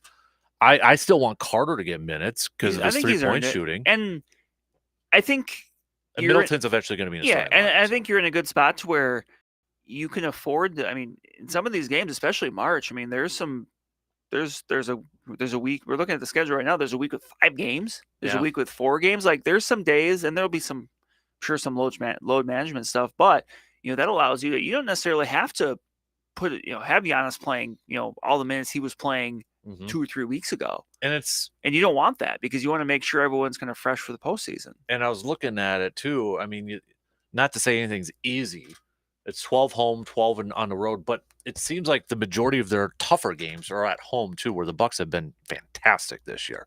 You got they're not going to have to face KD on Sunday against Phoenix. He's making his debut on Wednesday, they said. Okay. So, but then you look at it, you got Philly next Saturday, the 4th at home, which should be a good one. You play Boston again in Milwaukee at the end of March. You've got Philly again at home in April. Memphis at home in April. And near the end of the year, yeah. Right. No, you're right. There's a West Coast. Well, there's a trip. I guess a West Coast into Central Time Zone trip. Mm-hmm. Right. So, yeah, you got Sacramento and Phoenix on the road in the middle of March there too. But, Brooklyn at the end of this month, what's Brooklyn anymore? Like, are they going to fall out of the playoff race and that sort of thing? But and I feel like too, with Crowder and Portis coming back, they can be careful with Giannis with that wrist injury. Yeah. And just for minutes in general, because you don't want to, run him that hard before the postseason. Right. Right now they're, I think, still a half game back from Boston and the first seed in the Eastern Conference. But I just, I don't know if one seed's the most important. We'll have that discussion if it's Boston and Milwaukee in the Eastern Conference Finals. I'm sure. That's probably when it'll be the most there. But get home court, get in the top 2 or 3. Yeah, like least. 2 for sure. Like you feel good because then you got it for at least the first 2 rounds. Right. Yep. Yeah, exactly. I think right now it sure looks like it's going to be, if I had to pick Boston and Milwaukee in the Eastern Conference Finals. You know, Philly, I think, don't sleep on them too. No, they're a bit under the radar, I think, right now. But you know, for the longest time when we were looking at the Eastern Conference, it was, you know, you throw Brooklyn in there and what Cleveland was doing too, Donovan Miami. Mitchell. And now you're just like, maybe it's a 3-team race because Yeah. you got Brooklyn, I think, is holding on to the 5th spot because Cleveland's holding on to the 4. But how far are they going to fall? And then you got the Knicks at 6. Miami, you know, how much of a difference is Kevin Love going to be? Remains to be seen at that point. But I don't know. I like, you know, I think the biggest thing is going to be health when it comes to the Bucks. If they're healthy once they get to the postseason and can be healthy throughout the postseason, I think they're going to be in pretty darn good shape. What? I'm just watching the camera that's on me. It was just kind of like slowly. Because I keep bumping it. There you go. It was like moving away. Or it's poltergeist. Matter. They want a really good shot of that Brewers pennant behind me. Or the Bucks one above you since. Maybe the poltergeist is telling me I'm ugly. Don't be so hard on yourself, man. Well, I can get you some blue wax to. I got a Smell pile good? over here. I got to sweep it up and continue to scrape up over here. So you got to go find yourself a little shop vac. I think we have one. I just don't want to make a lot of noise. And it's a noise. So everybody's just so weird around here. So yeah. All right.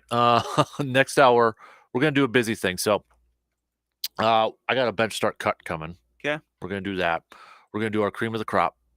We're gonna do our Carpet City local spotlight, and then got a little fired up. So what's got you fired up or pumped up for the weekend? We're gonna hit that all up in the final hour here. Okay, you ready for that? Sure. And then Brandon and I, after we're done here, we're gonna record another episode of Pod. And this is a shout out to Surveyor because he was the one who recommended this. But top 5 coaches in sports movies. Top 5 coaches. Now, my first question was, so you're putting up your finger here. I want to see if you have the same question. Are we going fictional or factual? I went fictional. Okay. Because I don't have Herb Brooks from Miracle. Right. Because it's a real person. Like, and it was tough because you're trying to walk the line of like, well, this is kind of based off a true story. So I feel like I found the line there. But, I went all fictional too. I just had to double check. Okay. My top 5. So I went all fictional on mine. And I'll tell you right now, there might be 1 or 2 that people agree on mine, but I'm ready to debate to the end on some of these. I went a little outside the box on some of them. I think you and I have 2 that are the same. Okay. I'll set the line at 2. So you were gonna go over, under, or push.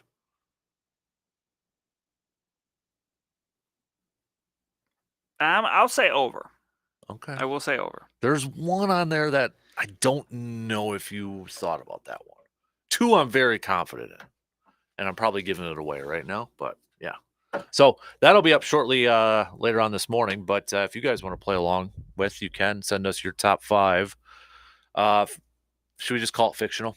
Yeah. Just make it easier. Yeah. Because you got Herb Brooks. I mean, you could go Remember the Titans. You could, and that was the big one for me. Like I would have had, Yep. honestly, both of them could have. Yeah. You could have made them as a case together, but yeah, because it's Yeah. based So on events, I did not. we'll go fictional. Yes. Fictional on this one. Otherwise, you can go like if you want to, like We Are Marshall with those. So we're looking at fictional coaches, which I mean you could, and I guess you'd have to throw out Friday Night Lights too because that's So I mean, but you could go Al Pacino any given Sunday. Maybe you were a big Bud Kilmer fan or something. I don't know. Dude won a lot, but you gotta wonder how much are we going to balance they won with how did they win though? Right, exactly. Coach Carter, don't count based on a true story. So as far as I know, Coach Riley from the third Mighty Ducks movie was not based on a true story. Okay. He is not in my top 5, by the way. Okay, I was gonna say, are you tipping one right now? So no. All right. Eden Hall, high school hockey was so not here's my represented. question. I don't have him in my top 5, but he wasn't a coach, but he acted like a coach. Benny from Sandlot. Would you qualify? I would have as a allowed coach? it. He's not mine either, Right. because I thought about that, but like, there really wasn't much of a coach. They kind of just ran themselves. Right. But Benny taught, Smalls. Should we throw it out to the people? Would Benny from the Sandlot count as a coach or no? Because I was watching that last week with my kid. I'm like, so I was thinking about this because I knew we were going to do an episode on it. I'm like, does he count as a coach or not? Then I'm like, do we get into that whole TGIF father figures instead of just fathers sort of thing? So I'm like, maybe we just keep it at coaches. But I don't know. So I'll throw it out to the people. But you got your top 5 fictional coaches, sports movies. Hit us up with a text on that Shoe Doctors bullpen line. Let's have a little fun in our final hour here. Brandon and I won't reveal ours because you got to listen to the podcast. You got to listen to the podcast. It'll be up a little bit later on. And I'm ready for some debate on mine. I know you're going to give me a weird look on a couple of them. Sure. So I'm ready to go battle. One nobody will pick. One nobody will pick. I will just say that right now. I will say my number 1 was the easiest number 1 I've ever had to pick. And I think I know it's between 2. I'm just kind of curious who you would have put at number 1 between the 2 I have in my head. Don't tell me until we record it. I won't. I don't want to know. So, all right. 2 in. We got 1 to go. It's going to be a busy 8 o'clock hour, though, because we're going to do some cream of the crop. We're going to do some bench start cut. We're going to do some Carpet City Flooring Center local spotlight. And what's got you fired up for the weekend?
All right, it's about time to chat with one of my good buddies again, Mr. Phil, Hy-V Phil.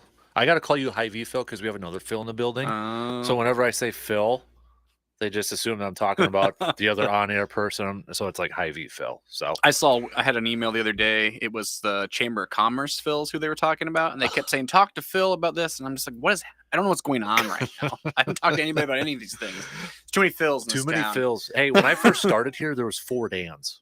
It's a lot of Dans. Yeah, and I'm like, yeah, okay, now there's only 1, so there you or 2. I think there's 2. I lost And track, all the other but ones are mysteriously gone. gone, and I'm still here. Just put your conspiracy theories out there. Oh man, we've had some crazy weather last couple days, huh, dude? Yeah, it has Holy been moly. crazy. I mean, did you get anything like this in Iowa when you were down there? No. Or no. No, I always like asking people that aren't normally from around here. The my other dad day- just calls and I tell him, and he just laughs at me like, "Well, that's what you get." But are you used to it yet? Do you think, or not? Do I you ever think- get used to it? I'm more used to. I don't know. I'm kind of always excited about it. Yeah. Where my wife and kids are just like, "This needs to be over." I'm kind of Mhm. like, "Yeah, get the snowblower out." I'm still young using the snowblower, I guess, because it's still a rush every time. Get like the gas smells on you. You kind of Yeah, feel just like then Revving you're that like, thing up. you look at it when you're done. It's like it's a pure dad moment. Yeah. Job done. Yep. Hey, you've been doing some ice fishing too, man. Yeah. You've been having any luck? You don't have to spill your secrets where you're at or anything. No, but honestly, yeah. So yeah. this is the first year I've ever been ice fishing. A buddy of mine took me out. The meat manager, Tyler, took me out for the first time.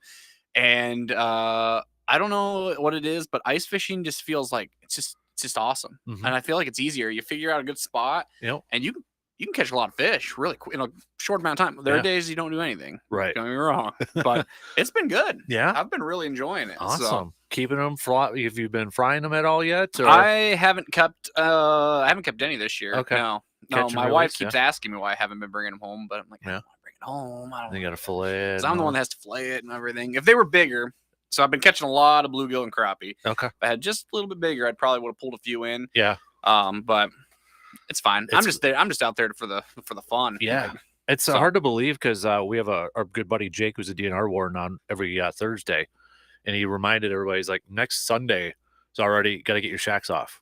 That's the deadline to get your shacks off. Man, that's crazy. I know, and it's like, holy, you telling me it's going to be spring? Actually, Yeah, we're going to get that coming up here, dude. So I'm sure with the amount of ice that's still in those lakes, everybody's like, I know, right? Yeah. So it's like, holy, I don't know, something about March, but March is going to be busy. You got basketball coming up. You got opening day. April, you got the Masters in golf, the NFL draft. I mean, it's going to be nuts. Yeah, it's going to be crazy. Fast too. Speaking of nuts and crazy, what kind of nuts and crazy kind of deals you got going on over there at Hy-Vee right now, man? I got a couple things. So today through Sunday, we got one of those buy this, get that sales going on. Nice. So just a few items with that I thought would be kind of cool to call out. We got the buy 2 of our fresh baked pizzas, get one free. So if you're having a party, or I mean, if it's just me and your boys like it is me, that's perfect. Just buy a bunch of pizzas. Same buy one, get one orange juice. We've got buy one, get one on the Ruffles. And we got buy one, get one on salads too. So just a great all around spread of stuff on that. And then next weekend, I'm more excited about this. Let's get past that and go right to this smoking pork sale that's going on next weekend. So next weekend, we got a pork sale going on. 3 for $5 on the America cut chops, which are those nice thick chops. Yep. We've got 5 for $5 on the 4-ounce top loin chops. We got $1.59 on your bone-in pork shoulder roast. So if you're gonna do some smoking or got the crock pot going, $2.99 on the Hormel black label bacon, and 10 for $10 on our brats. And I want to point out, this time of year, we've got the Reuben brat back. Oh, that's right, because it's going to be that time. It's that time. So the Reuben brat is in. So it is load up awesome on that. Brat, All right? right. I forgot about that's going to be coming up here pretty soon. I know. St. Patrick's Day. Exactly. All right. Thanks, Phil. We'll catch up with you again in a little bit. Let's kick off this third hour.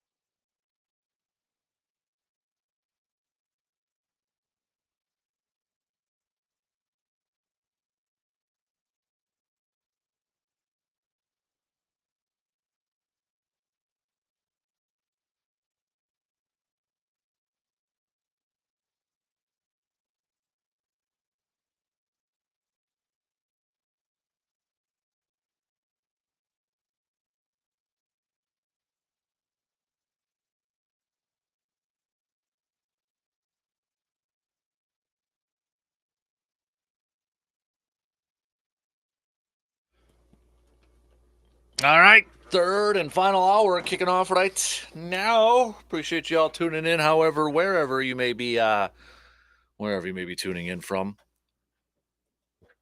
Latest on Waxgate. I can't find a damn broom in the whole building. Never mind. I'm not going to go down that road, but I think I got it all scraped up. I can't tell because I can't find a broom in this whole building. Got one more place I can look that's downstairs, but we'll have to wait on that one. So, all right. Hey, updates on some of the poll questions. So we got 2 poll questions out there because we are doing our top. Well, it's going to be voted on by you out there. The top baseball hats as we are getting ready for spring training games starting tomorrow for the Brew Crew. Opening day is going to be a little over a month from now. So, and part of this is too because I think I'm going to get a Blue Jays hat. I like the white and the blue and all that. So I think I'm going on that route. But I want to see what everybody else kind of just thinks is the best one. If you want to vote, do it up on Twitter right now in our first matchup. Twins are beating 0.1%, and it is dead even between the Royals and the Orioles right now. Dead even. So you can vote it up on Twitter over there. Let's do a little fired up here. I got to find the hot button over here. Bear with me. I'm getting there. Oh, there we go.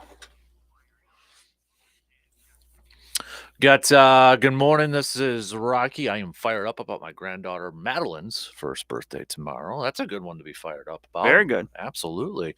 Brandon, what's got you fired up for the weekend or tonight or this weekend? Well, something we've been talking about already is the start of spring training. Yeah. Start of actual games. Mm-hmm. Yeah, we'll be able to hear that on the radio dials tomorrow. I knew you were going to go that route. Well, I just laughed because I said it in the most unfired up way possible. I know. You were just like... I used all my fired up for last week for a little bit. Yeah. You know what I'm fired up about? I'm fired up that we are getting to the end of the Aaron Rodgers thing. Rodgers pool. Because he's out of his hobbit hole now. So a decision has to be forthcoming now. Looming, it's pending. Like, I know everybody's like the Puxatawny Phil in the shadow. I feel like now it's kind of like it's the Pope thing with the smoke. Is it black smoke or white smoke yet now? Now we're just we're looking for the smoke signals to come through. So we're getting towards the end of that. That's what's got me fired up because not that I'm like one way or the other. I'm done with the drama. Yeah. Just want a decision. Yep. I want a decision and I want to move on. So that's what's got me fired up. Like we're getting close now. I feel like we're getting close. Have to be getting close for crying out loud. So I'm not gonna lie, as much as I would like to say I was correct on the pool, I really hope Morgan's right. She's got March 28th on I know. That's some people just want to watch the world burn. If it gets past the 15th, which is free agency. Yeah, I won't, but if it did and he pulled an absolute Favre in that thing, okay. Then I'm really done with it. I mean, that's just ridiculous. And now you're just doing it to be a jerk, sort of thing. Yeah. So, but again, I don't think either of us think that's going to happen. So nope. So, that's what's got me fired up here. So, do you want to do this Carpet City? Do you want to wait a little bit? You ready for the Carpet City local spotlight one? I am. All right. What are we rolling with? Because we got some postseason, we got some state. What are we rolling with? Well, I mentioned to him earlier on, but I think we need to go the route of the Regis Altoona McDonald boys hockey team. Pulling off the upset of the 1 seed Black River Falls. They'll play for a trip to state against Menominee. Ram on Saturday over in Somerset. They're an interesting team because they can score a bunch of goals and like they have a lot of athletes that are really good at other sports that are also pretty good at hockey. Mm-hmm. Evan Gustafson from Altoona, who's great baseball player. Ben Biskupski's a great hockey player he's from McDonald. Mm-hmm. Evan X is a good football player from McDonald who's on the hockey team. Like they've got a bunch of guys that maybe hockey's not their first sport, mm-hmm. but they sure play it pretty well. And obviously if they're a game away from state, there's a reason for that. Mm-hmm. Yeah. All right. That's a good one. I like that. Well done, Brandon. Well done. Atta boy. Okay. So we've got spring training coming up. First game tomorrow. have you seen who's scheduled to throw? I haven't. Okay. I haven't seen any of that. I don't. Maybe they didn't release or anything like that. I mean, early on, it may not be anything of note. Yeah, it's not going to be like Corbin Burns. It's not going to be that whole like, hey, he's opening day, spring training kind of start or anything. Yeah, like that. there's not the same panache with being the opening day for spring training starter as there is for the opening day of the season. Right. Yep. So, we kind of went through some of the stuff that we're paying attention to, and that one kind of fun question I had in the first hour, Brandon, that I'll ask you, because MLB.com went with, or they unveiled their top 100 players, and Ohtani's number 1 again. Whoa, weird, right? But let's play a little fantasy baseball here, Brandon. You are Matt Arnold, Brewers general manager. Neat. But you get to pick one player from any team to add to this current Brewers roster. Would it be Ohtani? Yes. Why? Because he's the only guy that makes an impact in 2 ways. Okay. And he's very, very good at both. Okay. So would be Ohtani. If you can add a... Can I tell you the majority of votes that we have so far? Mookie Betts and Aaron Judge. And I don't know if it's because of the right field thing. Could be. Solidifying that spot. So Mookie Betts is going to get some second base time too. I know. How about that? Because that's what happens when you're the Dodgers and you got too many impact players on your roster. Yeah. Well, the Dodgers are kind of in a unique spot this year because a lot of those known veteran guys are gone. Mm-hmm. Justin Turner, Cody Bellinger. Yep. So you went with Ohtani, okay? Yes. Because of the okay. What if he was only considered a DH? Okay. Then I was gonna say then that might change. What if he was only considered a pitcher? Okay, if you could only do one or the other, then maybe not. Okay. So take Ohtani off the table. Okay, then that makes it easier.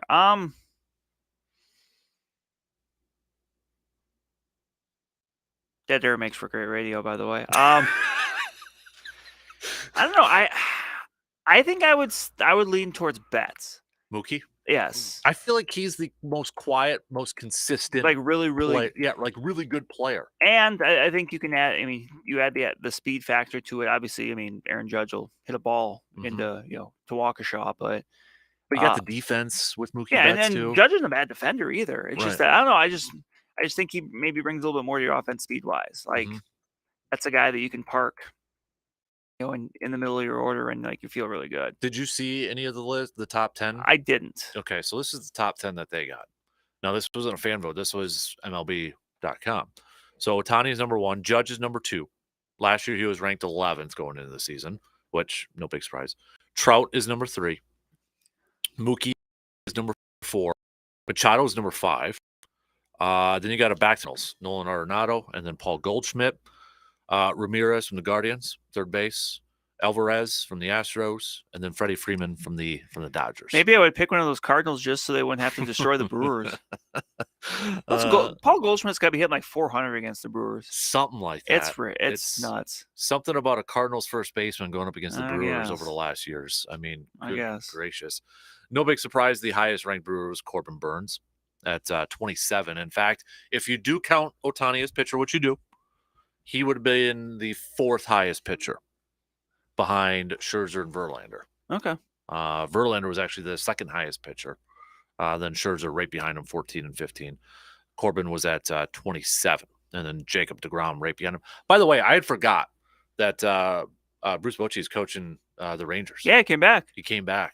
Because I was looking at it and they had a video of him talking. I'm like, oh, I forgot he's with the Rangers. Because then I was talking about Kyle Cody with some of the local players. Yep. Because he's getting some talk about maybe like a bounce back type of year. Yeah, so he's coming off of shoulder surgery, I believe it is. So last year he was out until like the first half, and the second half of the year he did some rehab and then was in the minors and pitched really well.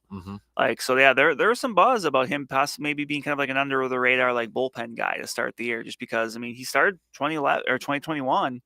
He made the opening day roster of the bullpen, and then before he got hurt. Right.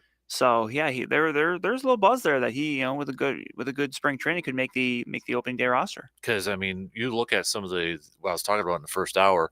I think every article that you go or have seen so far in the offseason, MLB.com about hitters or young hitters, Dalton Varshaw's on there. Yeah. He's on there again for and their, a goal and his defense too. Yeah. Gold cover defense. I mean, how many times do you see a dude who's a catcher goes to center field and might be better at center field? Well, I know that was something in my fantasy baseball league last year. Richie was able to utilize because he drafted Varsho because he had the catcher eligibility. It was smart.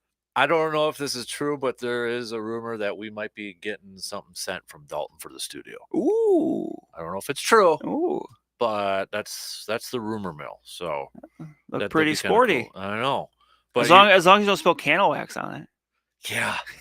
Hang it up somewhere. I'm a little shy now to do something like that. Holy moly. But then you got JP with the Dodgers. Hopefully he's healthy. Yep.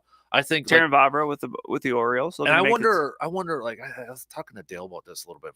Dale Varsho, like, is that one of those where we were talking about where he may not start with the big league team right away, but it's that control years sort of thing? Because when he did come up last year, he was really good.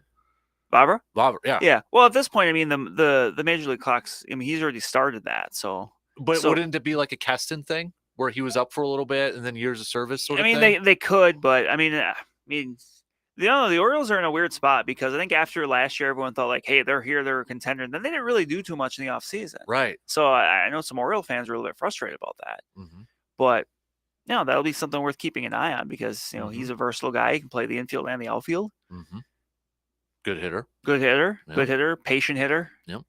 Yeah, that's going to, someone that I think is going to quickly be an annoyance for a lot of AL East teams because he's always that guy. He's going to be that guy that, puts together the 7, 8, 9 pitch at bats that just, irritate you if you're cheering for the other team. It would be kind of cool if JP was still with the Rays because you'd have 3 of those guys. Get some Big Rivers action. Well, that happened with because Alex Call from River Falls. He kind of bounced around a little bit, but I think he had at one point was it Cleveland or Washington when they played. Mm-hmm. I think it must have been Cleveland. That should have made more sense. But so yeah, there was some Big Rivers crossover there. Yeah, that would be. I'm sure. I remember when we talked to JP last year, and Terrin together. I asked the question, "What if you guys faced each other, and Terrin laid down like a bunt, and JP said he'd smoke up with the next pitch?" So I mean, I've seen those guys and Dalton working out all together. So that's got to be cool for them, I would imagine. Like if they're both suited up in a major league game and pitching at each other or something like that. So, God dang this camera. The camera moved to keep an eye on the magic 8 ball. You know what it is because the cord is short, and I've got 500 dang cords in this thing, and you just haven't had a great morning. I can't sit still. I might as well just stand up for the last 50 minutes or so, whatever the heck we're at, and just, whatever. I'm not having a good morning. No, I'm not.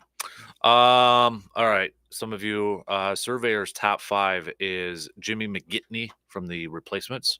McGinty, excuse me. Patches O'Houlihan. That's a good one. Danny O'Shea, Little Giants. Hayden Fox, coach. Going little TV show out there. Yep. Mike Ditka, kicking and screaming. And if you don't accept that, Miss Anna from the Big Green. Miss Anna from the Big Green is a great pull. So, okay. Rules committee. What's her face from D2 that had to fill in for the teacher? Oh, Miss McKay. Yeah. Does that technically count? I mean, if you want to, I mean, she made one change it up. She screamed change it up. I mean, I guess technically she won a game. Yeah. Like she's got a perfect record. Got a line change on there. What about like what was this movie back in the day? Goldie Hawn coached high school football. Because it used to be on TV all the time. I can't think of it. I'm sure somebody will text it if I don't Google it right now, but I'll Google it right now. Or Goldie Hawn football movie. Wildcats. That's what it was. Wildcats. Yep, that was on TV all the time when I was a kid. I remember that one too. Forgot Woody Harrelson was in that movie. Holy moly. Good old Woody. All right, there's some good. I know there's going to be some that I forget that's going to bug the crap out of me that I didn't put them in my top 5. Yeah. Because I went through mine fairly quick. I did too. And I think we've done this at one point where we because I just I had some, but I'm like, let me just Google great sports movies, and then I'll just go from there. There's some really bad lists for great sports movies out there. There is. Because I think we've had this conversation on air before. There is. Maybe it was during 2020 where we were talking about that more. Yeah, because I think we did a bracket or something like that. Well, but like there's just somewhere it's just like, okay, like yeah, that's going to be in there, and then there's I was just like, man, some of you people got really bad taste out there. Mm-hmm. Or they just didn't do any research or anything like that. Or like a lot of things, they were just like, well, I'm going to make this list and it's going to get people talking. Well, it's getting people talking because it sucks. I love a fired up Brandon. That's what's got you fired up. I guess. There. People that make bad lists. Bad lists. Oh, goodness gracious. Okay, we got to take a quick break, and then we're going to do a little bench start cut and then cream of the crop. But we'll start it off with cream of the crop first. All right? Sounds good. We'll do that. I'm going to go see if I can find a broom quick. Good luck. I'm going to need it. We'll be back in just a couple minutes.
All right, quick update on the polls. Baltimore has taken the lead over the Royals. Twins and Marlins, though, Brandon, now tied. Ooh. I'm a little surprised at that. For the best hat. So, if you want to see me trying to clean up, Brandon posted a very nice picture on Twitter of you vacuuming this very small area behind your chair. Yeah, with a vacuum, it took you like 3 minutes to figure out how to turn on. It's a vacuum that still has a bag. It's like probably older than me and you. It's one of those like I don't even know if I probably could figure it out how to switch the bag out, but it's not even one of those like new ones. We don't have. This is how bad it is. We don't have a broom in this whole building. I was downstairs running around looking for one, or a dustpan. Nothing like that. I know what you need for Christmas. Might as well just go to the dollar store and go grab one, for crying out loud. Jeez Louise, man. All right. Okay. You ready to do a little cream of the crop? I'll tell you what's not cream of the crop, but we'll try to keep it positive here. So we'll do that.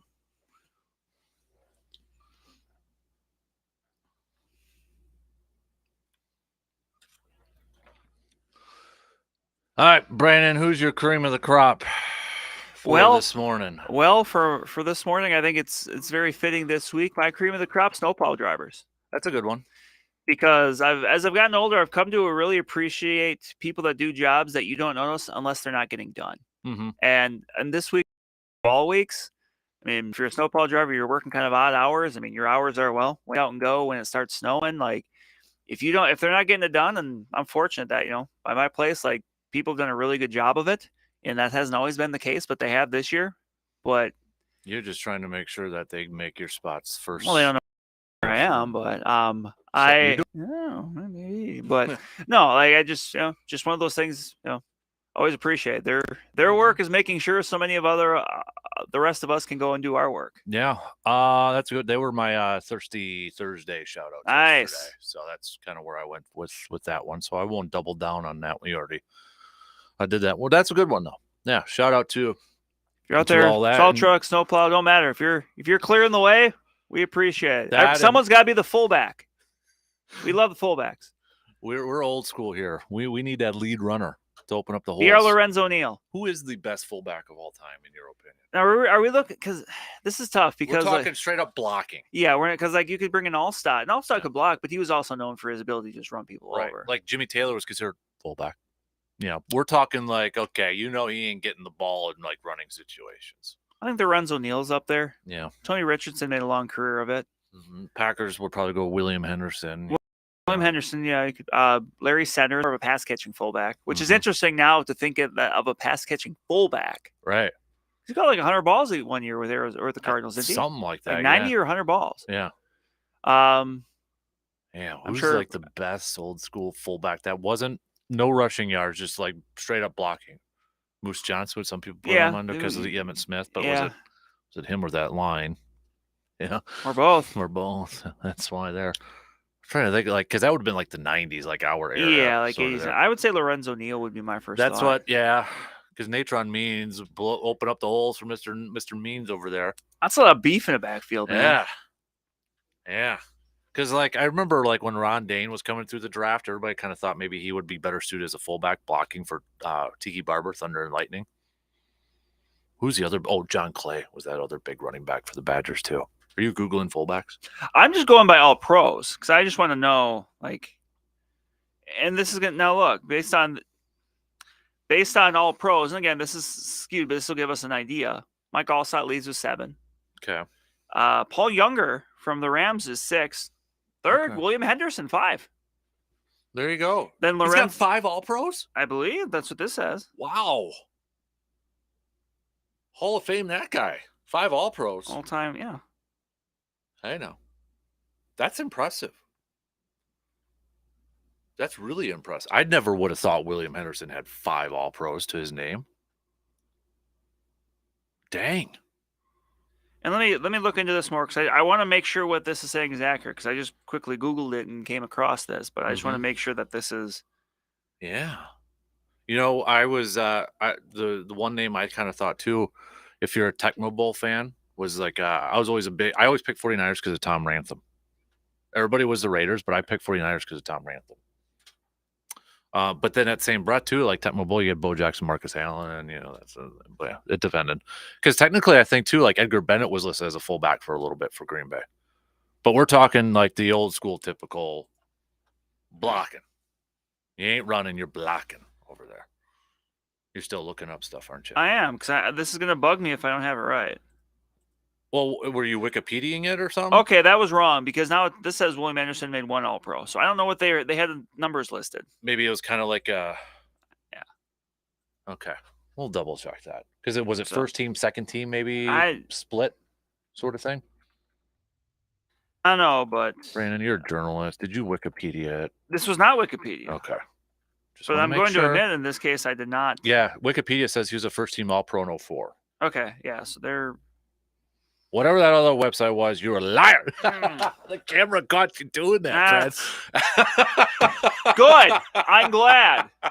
If anybody saw that, that was awesome. I might have to still frame that picture.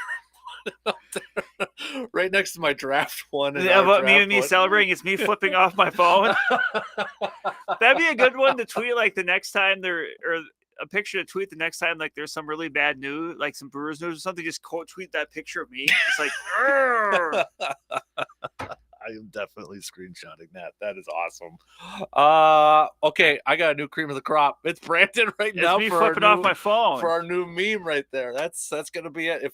Because someone was very, very misleading in the way that. Oh, that was awesome. That was awesome. Oh, I hope your mom sees that one now.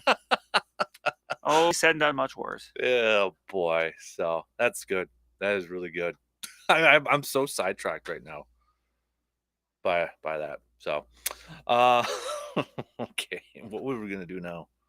Oh, bench or what? Don't you gotta give your cream of the crop? I said I changed it to you. That's boring. Why is that boring? Because I'm boring. No, you're so hard on yourself, dude. You are so hard on yourself, man. Do we need to have an intervention? Well, here, at least this. Okay, I'm gonna give credit to this one because it's not trying to mislead with how it's popping up or listing, but the Pro Football Journal, for their greatest fullback of all time, they have Daryl Johnston. Okay, Moose. Number 2, Lorenzo Neal. Okay. Number 3, Tom Rathman. Okay. Number 4, Sam Gash. Oh yeah. Number 5, Kyle Juszczyk. Oh geez. Okay.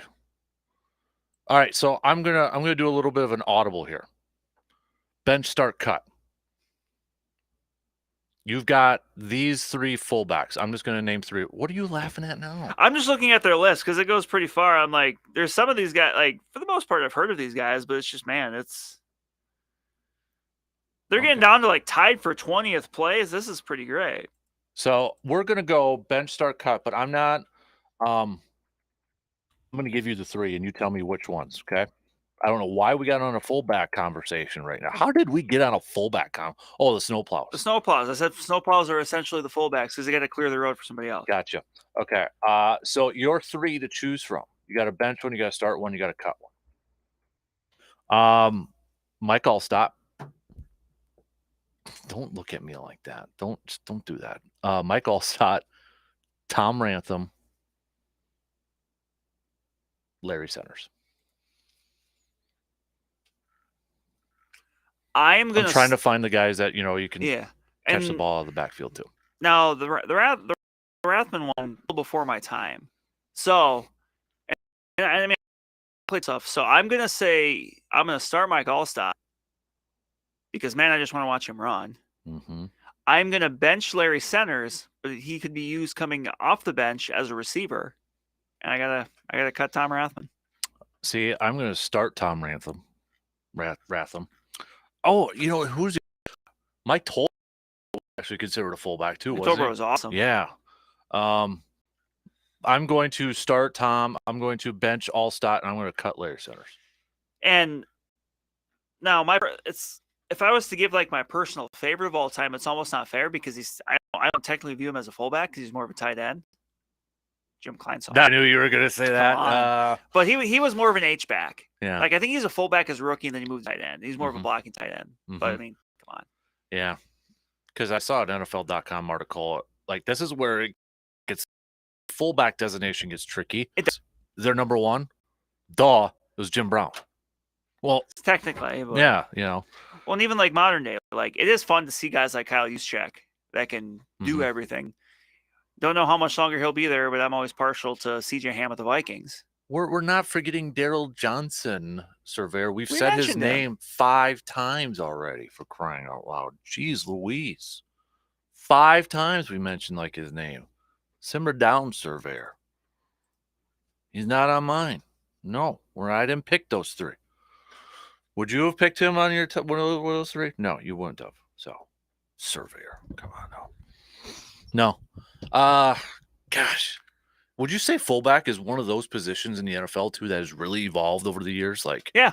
I mean, you could go different decades. Like fullback was a running back, and then it was just straight up blocking. Now you need to be a receiving fullback. Correct. Like Kyle Juszczyk. Yes. And yeah, that's why like Larry Sanders in the 90s was so different. Mm-hmm. I mean, it's crazy to think like a fullback now catching 100 balls. Mm-hmm.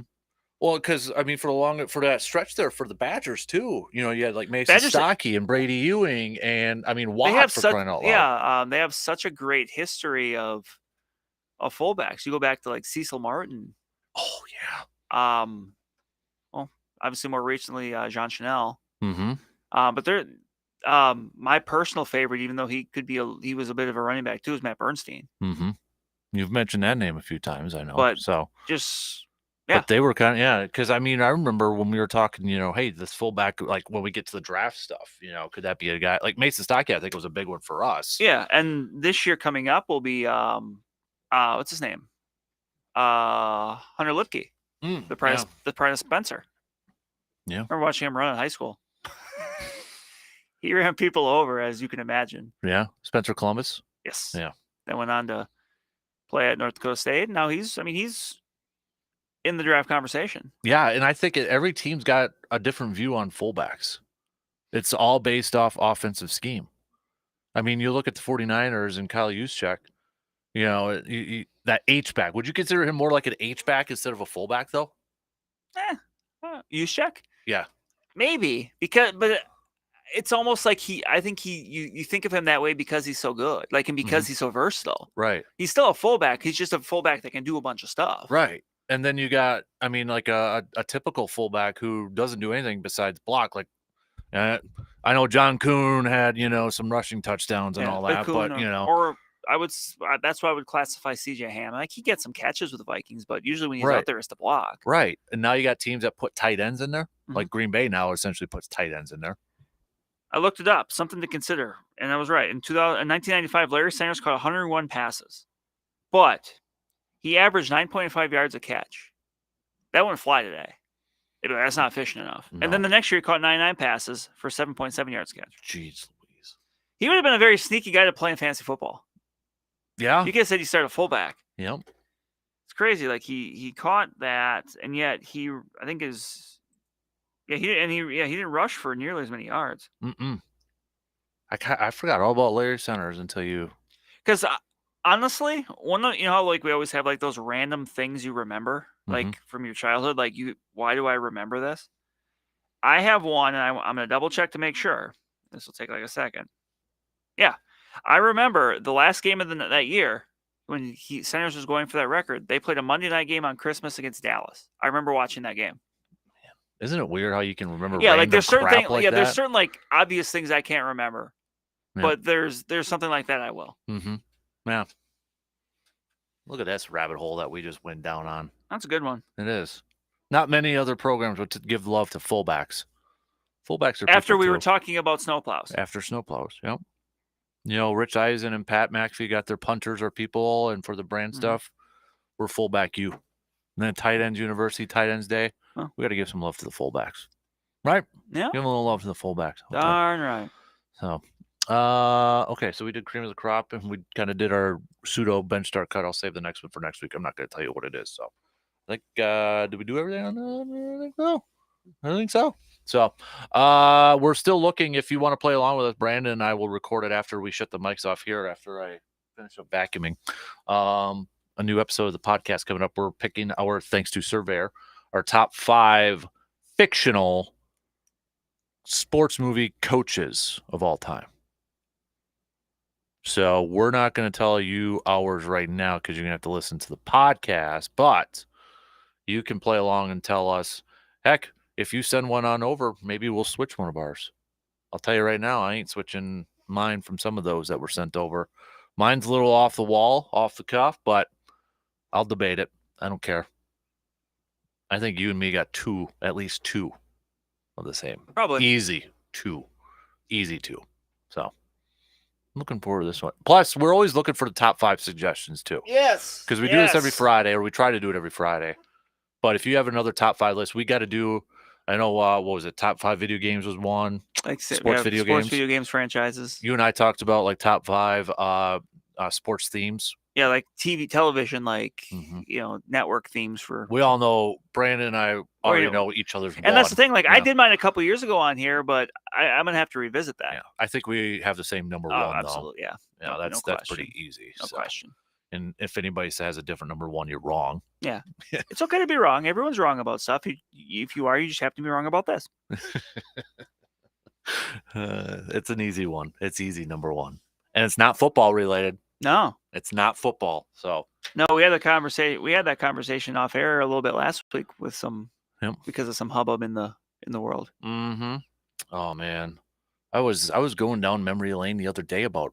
I don't want to tell you the sport because it'll ruin the thing, but about that particular sport in that era, man, good times. Good times. All right, we'll take a break and stop with the coded messages. We'll wrap things up here. Badger Hoops also in action. Can they get a win against Michigan? Flip a coin.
All right, we only got a few minutes left before we can shut off this craziness. It's been a day. I need a weekend. Good thing this happened on a Friday, not a Monday, right? No kidding. Jeez Louise. All right, so we got a few minutes, like I said. I don't know if anybody saw this, but apparently there was a report from The Athletic that Russell Wilson tried to get John Schneider and Pete Carroll fired. And already Russell Wilson this morning sent out a tweet saying, not the case, and that sort of thing. So it is what it is, but it's just another, I feel like Russell Wilson needs to send Aaron Rodgers like a thank you gift. Because I feel like if Aaron Rodgers wasn't doing whatever the hell he's doing right now, Russell Wilson might be under the spotlight more. Mm-hmm. Considering, going back to last year, even that, like, Rodgers is taking up a lot of that weird spotlight, if you will. Because I feel like Russell Wilson is such a, and it's interesting because, I mean, he did play for the Badgers too. So there's that, part for our area that he's a Badger quarterback. But I think there's a good group too that are just kind of like, okay, that guy's getting annoying, a little bit annoying. Like, I think he needs to, I don't think Rodgers and Wilson get along. I don't know, like, if you kind of read between the lines sometimes when Aaron's talked about Wilson in the past, I don't think they necessarily get along. I don't know if that's the case. That's just me, but I don't know. But I feel like he's like, hey, Aaron, thanks for, doing whatever you're doing, getting in hobbit holes and all that sort of stuff. So, Did you see that? What it looked like? Where Aaron I saw stayed? the door. I saw the door, and then like the inside. Yeah, I thought it was a house. I thought he was saying he was going to a house. That's on a hillside in winter in Oregon. What if Bigfoot? That's Bigfoot country, for crying out loud. If Bigfoot knocks on your door, what do you do? I don't know. I want to know if he saw a Hat Man. After we had, was it off here? We had the hat. Yeah, we were talking about Hat Man a few weeks ago. Well, I talked about it on the air. Don't worry. I had. I actually had to look at what that meant. Did you really? I looked at the picture of him. Oh, there was a picture. Well, like somebody drew me a picture and sent it to me. Oh, I just seen like what, someone had for like a photo or something. And okay. It kind of looks scary. I could see being I could see getting a little freaked out by that. Duh. So, I mean, for crying out loud. Yeah. Oh, yeah. Batman stuff. I've been watching some creepy documentaries, so that's been on my mind. Like, oh boy, am I gonna run into Hat Man or something like that? I don't know. I've been in a scary movie kind of mood. What if you look down at the remnants of your spill and it like forms a Hat Man? Don't say that. Don't say that. Speaking of which, did you get a chance to watch the? I don't know if do you have Netflix? You don't have Netflix. Do you? I don't have Netflix anymore. I used to. I don't anymore. I was gonna say if you haven't, you need to watch the Full Swing Golf thing. Oh yeah. I know I mentioned it to you that I started it. Mm-hmm. I binged it, got it all done. I wish, and I know the NFL is doing something with Kirk Cousins and Patrick, or they did. They mic'd him and they're going to do a series. I don't know if it's going to be similar because it's not going to be on Netflix. But what I thought was incredibly smart and well done with this was it gave you the other side of some golf. Like when you think of golf, what do you think? Tiger. It's that. What this did, it showed the backstories of some other golfers. So now it's like, okay, I want to root for that guy now. Like Tony Finau. I want to root for that guy now. There's another guy on there too. What was his? I'm gonna forget his name. Oh, Joel Dahlman. He's probably, if you watch that, might be one of your new favorite golfers because he has the mindset. I suck. I know I'm not going to win. He's a pro golfer, but he has that mindset. He's like, I suck. And somebody asked him, "Is this you major championship?" Yeah, probably never. He's drinking beers or something. He had to qualify to get to the U.S. Open, and in between his 2 rounds, he was chugging White Claws. That's like stuff like that. But you learn. There's Justin Thomas, Rory on there. He pretty much camera caught him flipping the bird and saying the F word. Phil Mickles. He's like, I hope Netflix caught that. And of course, what do you think they did? I'm sure they did. But it was it just gave the backstory. It's like, okay, now when I watch, I don't always have to I'm Tiger. Well, it gave a background of these other players. And that's always so important. Like, so much about sports is not just like, hey, they're doing this athletic competition. Mm-hmm. It's the path they took to get there. And I would love to see other sports do something similar this way. Because I feel like, hey, if we get a little bit of a glimpse of the inside of like the lives of these, and some people may not want that. That's fine. It's not. Yeah, that's not saying it has to be for everybody, Right. but I think people understand that if that's something they're comfortable with, there's an opportunity. Like the Tony Finau one, which really stood out to me. And I guess I didn't really hear this, but a knock on him, like he's a top 20 ranked golfer in the world, but the knock on him is that he spends too much time with his family. He's got like, I don't know, a few kids, but that's like, well, that's why he's never going to win a major. But then you hear why. It's like, well, his mom's dad passed away, so he brought him on tour with him because his mom passed away, and he knows what it feels like. It's like stories like that. It's like, okay, I want to root for that guy now. I know about a little bit. I want to root for that guy. Or Justin Thomas, and hearing how his dad is actually his coach, and some of his, I'm like, oh, okay, now I got more guys I can root for. Because I feel like you need to have a few when you're like in an individual sport like that. Yeah. So really good. If you have a chance, binge watch it. It's really, really good. But yeah, I think Joel's probably like everybody's type of golfer. Yeah, I suck. But he's not. He's really good when he's like tuned in. And his caddy's even better. Like he'll screw up. He's like, yeah, I probably should have, he just plays along with it. They play the mind games that way. So, all right, make sure you tune into our episode of the podcast coming up. Well, it'll be up probably around 10 o'clock this morning. Have a good weekend. We'll talk to you on Monday.